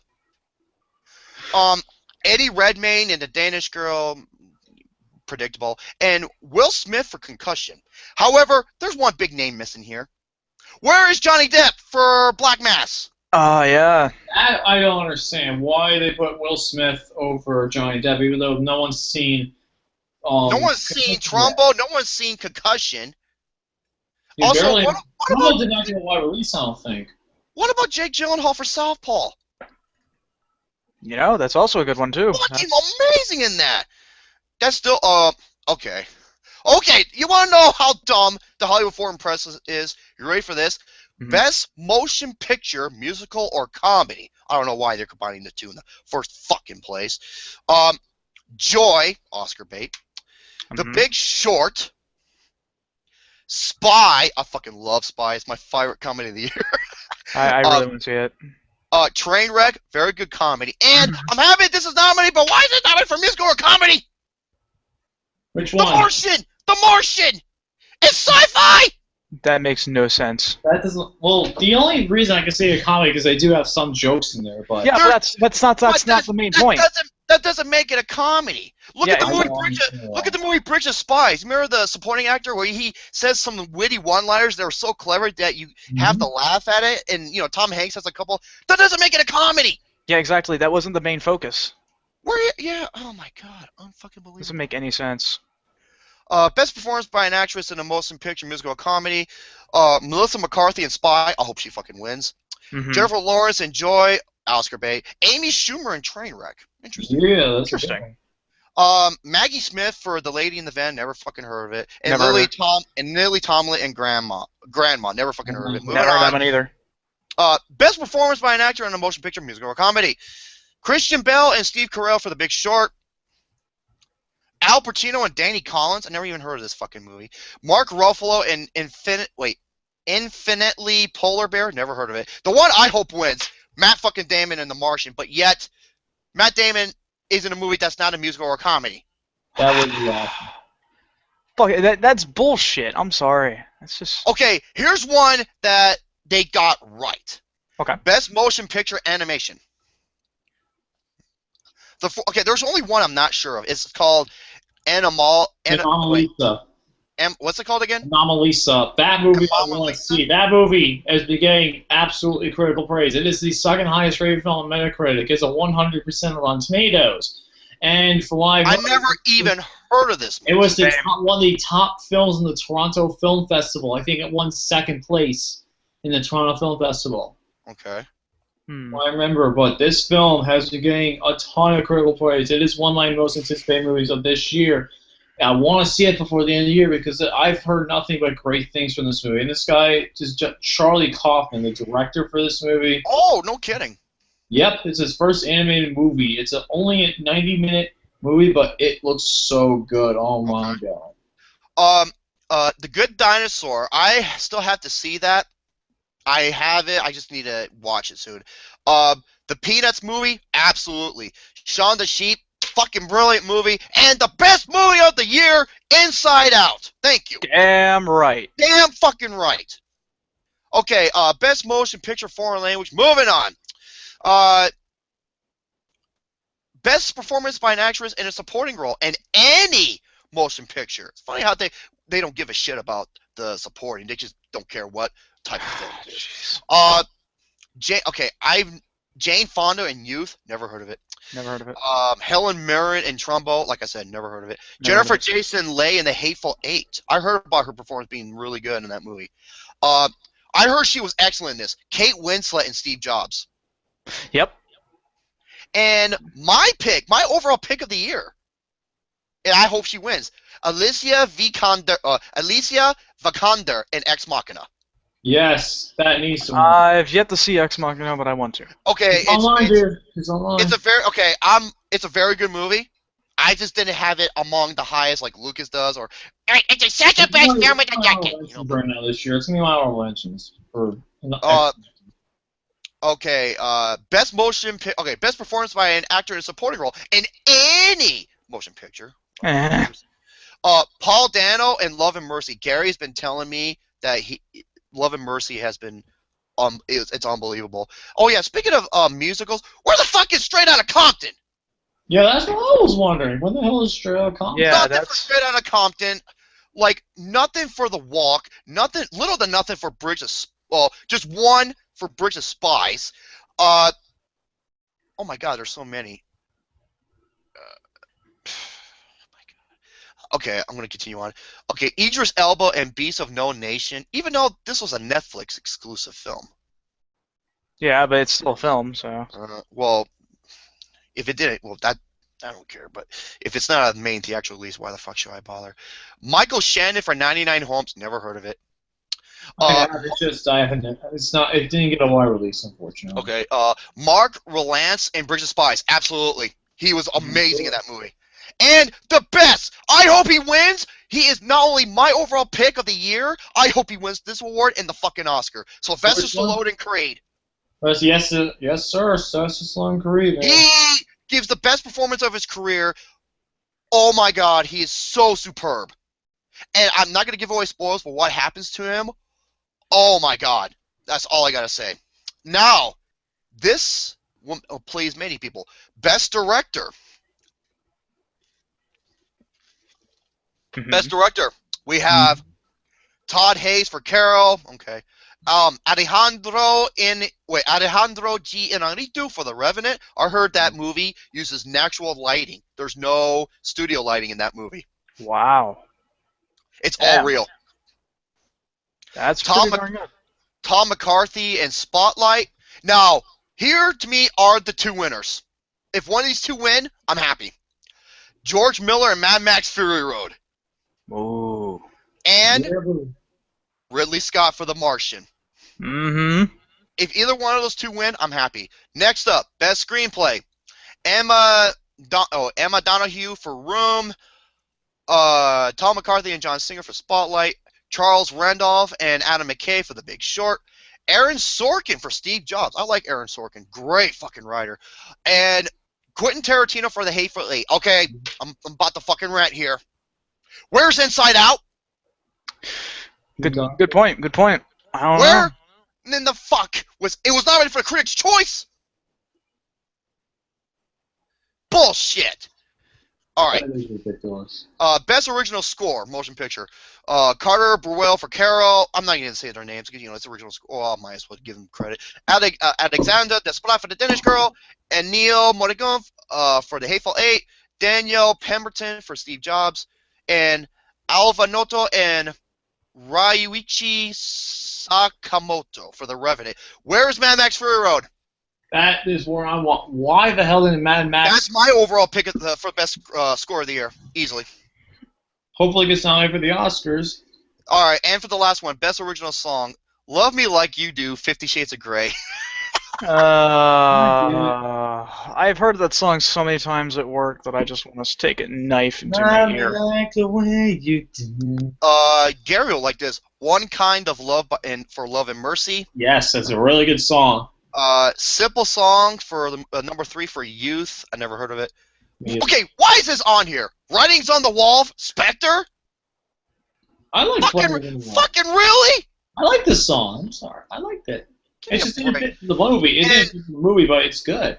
And the one that when I first saw it, I said this should be the winner, and I am so happy because I believe this is the winner. See you again for Furious 7. That is Yeah, I true. do agree with that. It is a good one. I think it could So be. yeah, there you have it. There's your the Golden Shit Globes Awards. Uh, And now ass. I can go over the it's ass. Now I can go over the National Board of Review very quick. I'm just gonna announce the winners. That's Yeah. it. The National Board of Reviews. Now, you'll be I'm actually sort of surprised about some of their overall picks. This is gonna be quite interesting. Here we go. Best overall film: Mad Max Fury Road. I know Nice. Alexander the Great. I know Alexander the Great is, shaking his Alex head. is like, No, okay. He explained this to me, and I can understand his perspective. Now, hear me out. How he feels about Mad Max Fury Road is how Lucas, you and I felt about Boyhood. okay. That's exactly what it is. Best director, Ridley Scott for The Martian. Absolutely. Best actor, this one surprised me. Matt Damon for The Martian. I like that. Best actress, Brie Larson in Room. Okay, I heard she was the favorite. Best supporting actor, Sylvester Stallone in Creed. Yeah. Yes. Best supporting actress, Jennifer Jason Leigh in The Hateful Eight. Best original screenplay, Quentin Tarantino, The Hateful Eight. Yes. Best adapted screenplay. I fucking love this guy, Drew Goddard for The Martian. Folks, Drew Goddard is awesome. He's also he directed and co-wrote The Cabin in the Woods, one of the best fucking movies. Best animated feature film, Inside Out, absolutely. Best documentary, Amy. No, nothing of it. Great Okay, this one, I'm like, fucking really? The Spotlight Award for Outstanding Collaborative Vision with the Sicario. What? Boring up the ass. Okay. Sorry, you and me disagree on this film. I really It dug bore it. the fucking piss out of me. Okay, here was their top films of the year. Mad Max Fury Road, Bridge of Spies, good. Creed, hell yes. I did see Creed, between, when we do our long hiatus and, just go and everything. Creed is my second film I gave a 9.5 to. The Hateful Eight, Inside Out, The Martian, Room, like I said, I couldn't find it anywhere. Sicario, Spotlight, and you're going to like this one, Straight Outta Compton. Yeah. There you go. Look at this. So there you have it, folks. That is the National Board of Review. Now I'm going to move on to one of my favorites, because you usually get it right. This year, for me, they're 50-50. Critics' Choice Okay. Award? The Critics' Choice. Why do I like the Critics' Choice? Because unlike you, Golden Globes, they at least have their categories and nominees with certain themes in the right way. Not like musical or comedy or all that bullshit. God, Okay. that just irritates the shit out of me. That's stupid. Dude, I fucking hate that. Remember, this is, at least with the Oscars, it's 6,000 to 7,000 people, even though most of them are dumb old fucks, unlike 90 to 95 people from Europe. Okay. Best Picture. The Big Short. All right. Bridge of Spies. I'm happy about that. And the Brooklyn. And the Brooklyn. Brooklyn. Carol. Mad Max Fury Road. Hell yes. The Martian. Hell yes. The Revenant. It doesn't come out in my era until January 8th. Unfortunately. Yeah. Room. Great film. Fucking I'm sorry, it's a good film. It's not. No, not Room. No, not Room. The next one. Fucking Sicario. I'm sorry. I like this film. I'm sorry. I disagree with you. It's a really good film. Just as fucking boring as his previous movie, Enemy. I respect your It's just- opinion, but I think Enemy was. humble opinion. I agree with you. Enemy was kind of boring, but. Oh, it was pretentious as fuck. And Spotlight. Yes. Where's Inside Out? Where's That's what I want to know. where's Shaun the Sheep? Where's Straight Outta Compton? Where's there's so many. Okay, I'm just gonna move on. That's for Best Picture, right? That was for Best Picture. Best Actor, and they have 6 of them. Eddie Redmayne for The Danish Girl. Okay. Michael Fassbender for Steve Jobs. Johnny Depp for Black Mass. Hey, Golden Globes, you fuckers. Matt Damon for The Martian. Leonardo DiCaprio for The Revenant.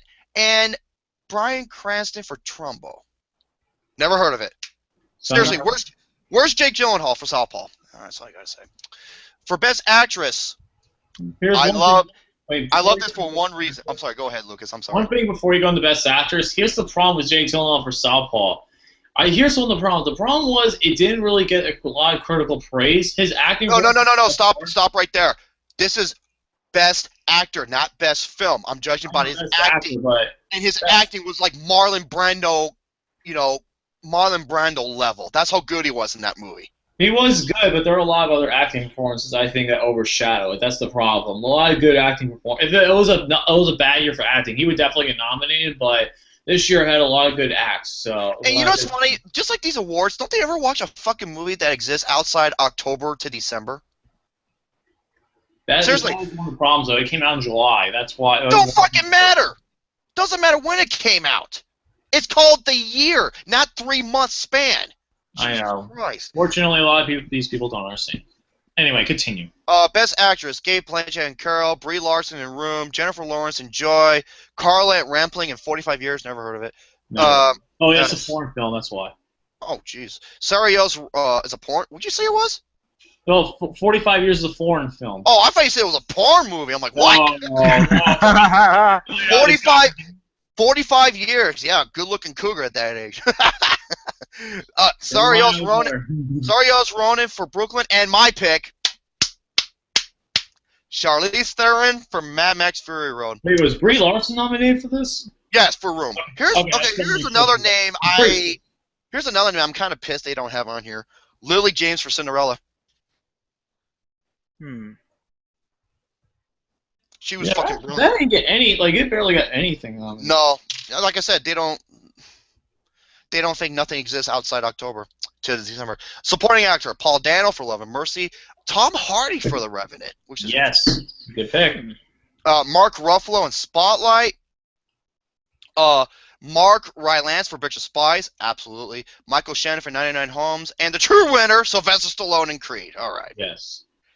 Supporting actress: Jennifer Jason Leigh in The Hateful Eight. I heard she was remarkable on that. Rooney Mara for Carol. Okay. Rachel McAdams for Spotlight. Does she deserve it, Lucas? Which one? Rachel McAdams for Spotlight. Of course, I think she deserves it. All right. Helen Mirren for Trumbo. Kate Winslet for Steve Jobs, and Alicia Vikander in the Danish Girl. Supporting actress: where's Ex Machina? Yeah, where's her performance? I'd rather pick her performance Ex Machina than in Yeah, fuck that. Danish Girl. That's just my pick though. Best young actor or actress: Abraham Attah for Beast of No Nation. Fuck this movie. It was boring as shit. Pretentious as all hell. It was a fucking Wes Anderson bullshit movie. R.J. Seiler and Me and Earl and the Dying Girl. One of the most overrated films. The movie honestly was a bit overrated. Oh no, it is. It sucked. I hope this one wins. Shamik Moore for Dope. Yes. Hell yeah, I wanted to win. Milo. Yeah, there was no nominations for Dope and all the other ones either. Milo Parker for Mr. Holmes and Jacob Tremblay for Room. Okay. I think definitely Jacob Tremblay's gonna win. There's no doubt he's gonna win. Acting is simple. The Big Short, The Hateful Eight, Spotlight, Trumbo, and I hope this one wins. Straight Outta Compton. Great. Okay. Best Director. This one surprised me. Steven Spielberg and Bridge of Spies. Really? Well, that's kind of deserving, I'd say. I think it should have got some. The two main awards it should get is supporting actor and screenplay. I'd rather see supporting actor go to Sylvester Stallone, but that's just me. No. I mean, what deserves to be nominated? Okay. I see what you're saying. Alejandro Gonzalez Inarritu for The Revenant, Todd Hayes for Carol, Tom McCarthy for Spotlight, and if one of these two win, I'm happy. George Miller for Mad Max Fury Road, and Ridley Scott for The Martian. Yes. Okay. Original screenplay. Here we go. Joel and Ethan Coen, the Coen brothers, along with Matt Charman for Bridge of Spies. There you go. Alex Garland for Ex Machina. That was interesting. Quentin Tarantino for The Hateful Eight. Josh Singer and Tom McCarthy for Spotlight. And the true fucking winner, Pete Docter, Meg LaFoe, and Josh Cooley for Inside Out. Hands down. Yes, it is. That's a great winner right there. Best Adapted Screenplay, Charles Randolph and Adam McKay for The Big Short. Nick Hornby for Brooklyn. Emma Donahue for Room. Aaron Sorkin for Steve. I love Aaron Sorkin. He's an awesome writer. For Steve Jobs. And the true winner, Drew Goddard for The Martian. Nice. For cinematography, okay, I'm just gonna read off the Carol, The Hateful Eight, Sicario, yeah, like watching a screensaver because that's how boring it was. Now I heard this was one of those beautiful movies, The Revenant, Yes.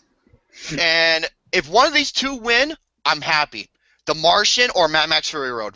Yeah. Rightfully so. Production design. The Martian, Mad Max Fury Road, The Danish Girl, Carol, Brooklyn, or Bridge of Spies. My pick is The Martian. Yeah. I can understand that. Great choices. Hey, lights, camera, jackass. It's on Mars, and you expect to be in space. Fuck Dipshit.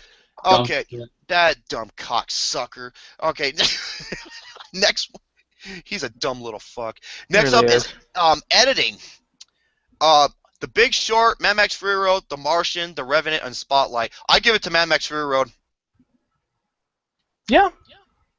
Costume design. This is the only time I see Cinderella on here. It's for costume design, nonetheless. Oh man. Yeah. Really? I don't know The why Danish- I'm getting more awards. I think Cinderella's like my number 10 of the year or something like that. Costume design, Mad Max Fury Road, The Danish Girl, Cinderella, Carol, and Brooklyn. My pick is Cinderella. Hair and makeup. This is going to be interesting. The Revenant, Mad Max Fury Road, Hateful Eight, The Danish Girl, Carol, and Black Mass. Yes. I would love to see Black Mass because if you see Johnny Depp in that movie, you're not watching Johnny Depp. You're watching the notorious Boston crime mob boss. I forgot what his name was. He's one of the most ruthless crime bosses in the East Coast. Oh wow. Okay. Oh wait, did we do cinematography? Oh my God, there's a big name that's not on here and it pisses me off. What's that? Where is The Walk? Oh Man, shit. that really got anything this year. That completely got forgotten about. Yeah, nothing for Joseph Gordon-Levitt or anything. That blows my fucking mind. That's got one of the best sequences of the year with him going on that wire. Okay, visual effects. Here we go. Ex Machina, Jurassic World, The Walk, The Revenant, Mad Max Fury Road, and for me, the true winner, The Martian. Yeah. That is great. Animated feature film, same thing as the Golden Globes. And I'm all... Hey, say it for me again. I'm such a dumb... Say it for me, Lucas. What's it called? What is it? It starts with an A. The animated feature. Anomalisa. Anomalisa. God damn it.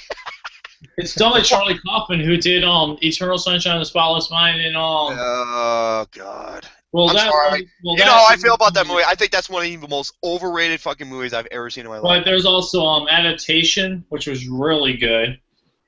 Oh, wait, Adaptation? The movie Adaptation? Yep, Adaptation. Yeah, the movie. With Nicolas Cage? Oh, fucking love that movie. Okay. And say it again. Watch, I bet you Gary and Alex right now are laughing their asses. Especially James, too. He's like, oh, that's another one to write down and to put it in the fuck up. Anomalisa, thank you. The Good Anomalisa. Dinosaur, the Peanuts movie, Shaun the Sheep, and the True Runner, Inside Out. Okay, this is where it pisses Oh me yeah, off. and he also did Being John Malkovich. I didn't care for that movie either. It's New York. Wait, I thought, what's his name? He worked on Jackass. He did that movie, Her. Spike Jonze, I thought he did that movie. No, he did not. I'll be damned. Okay, best action movie. They have these right except for one. And it pisses me off. Best action movie of the year. Furious 7, yes. Jurassic World, I can see that to an extent. Mad Max Fury Road, yes. Mission Impossible Rogue Nation, yes. And fucking Sicario?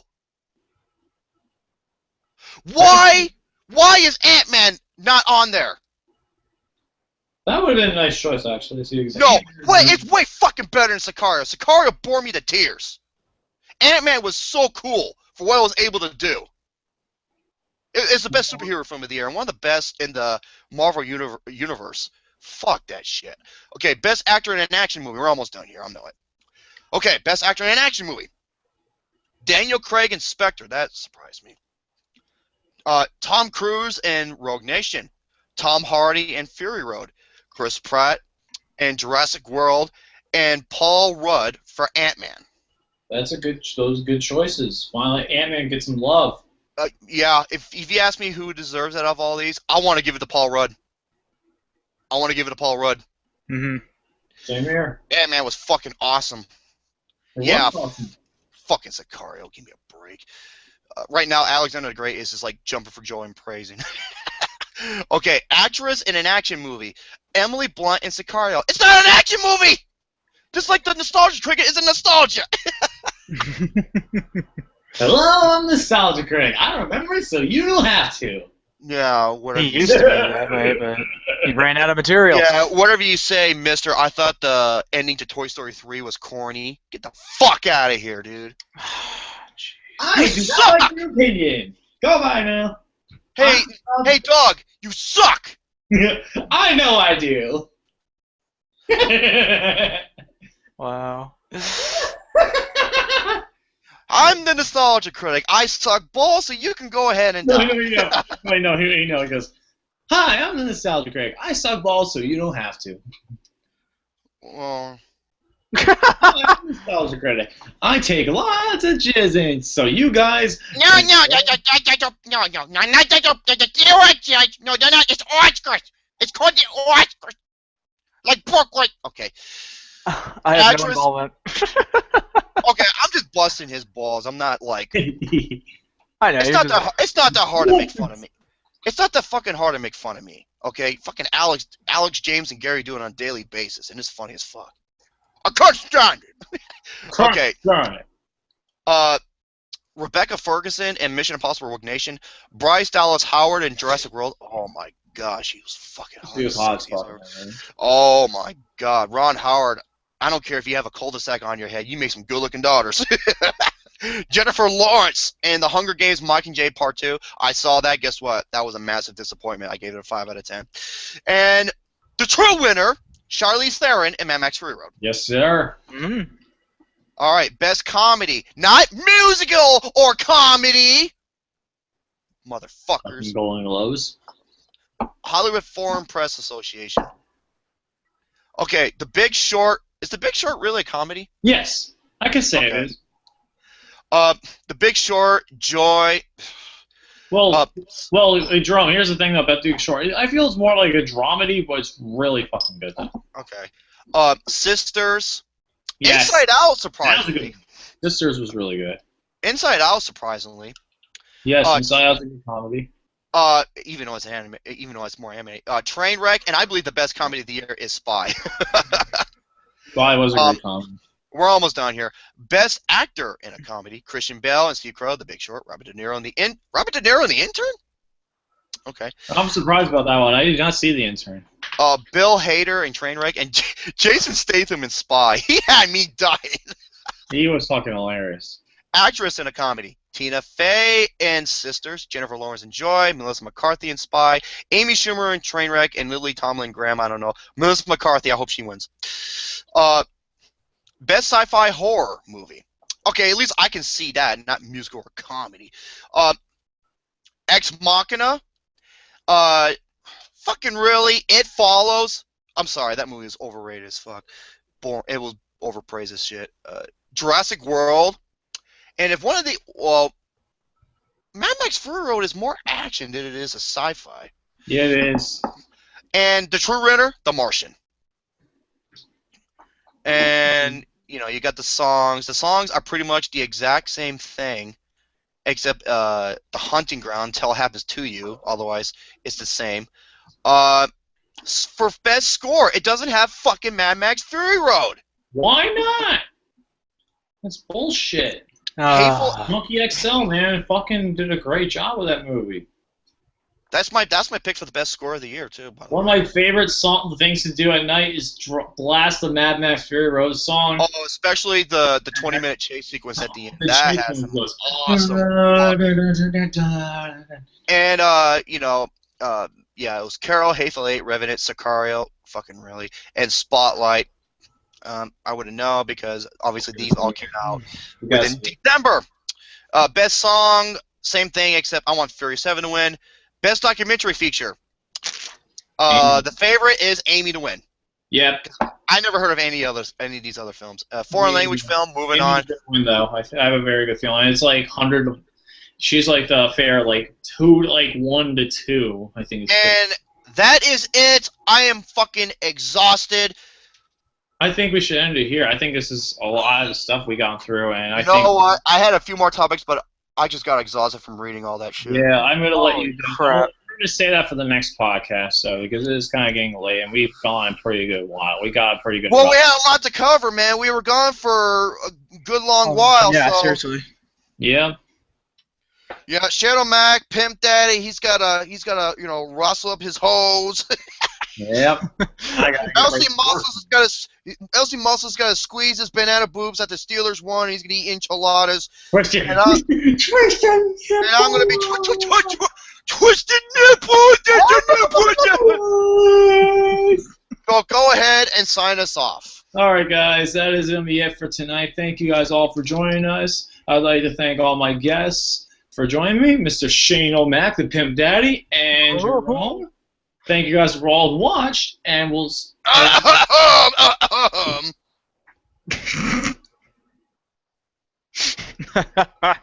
Goodbye, everybody. Whenever you're good to go, there. It's just. I'm ready. I'm ready. I'm ready. Are you? Same here, Rich, from one person, and he.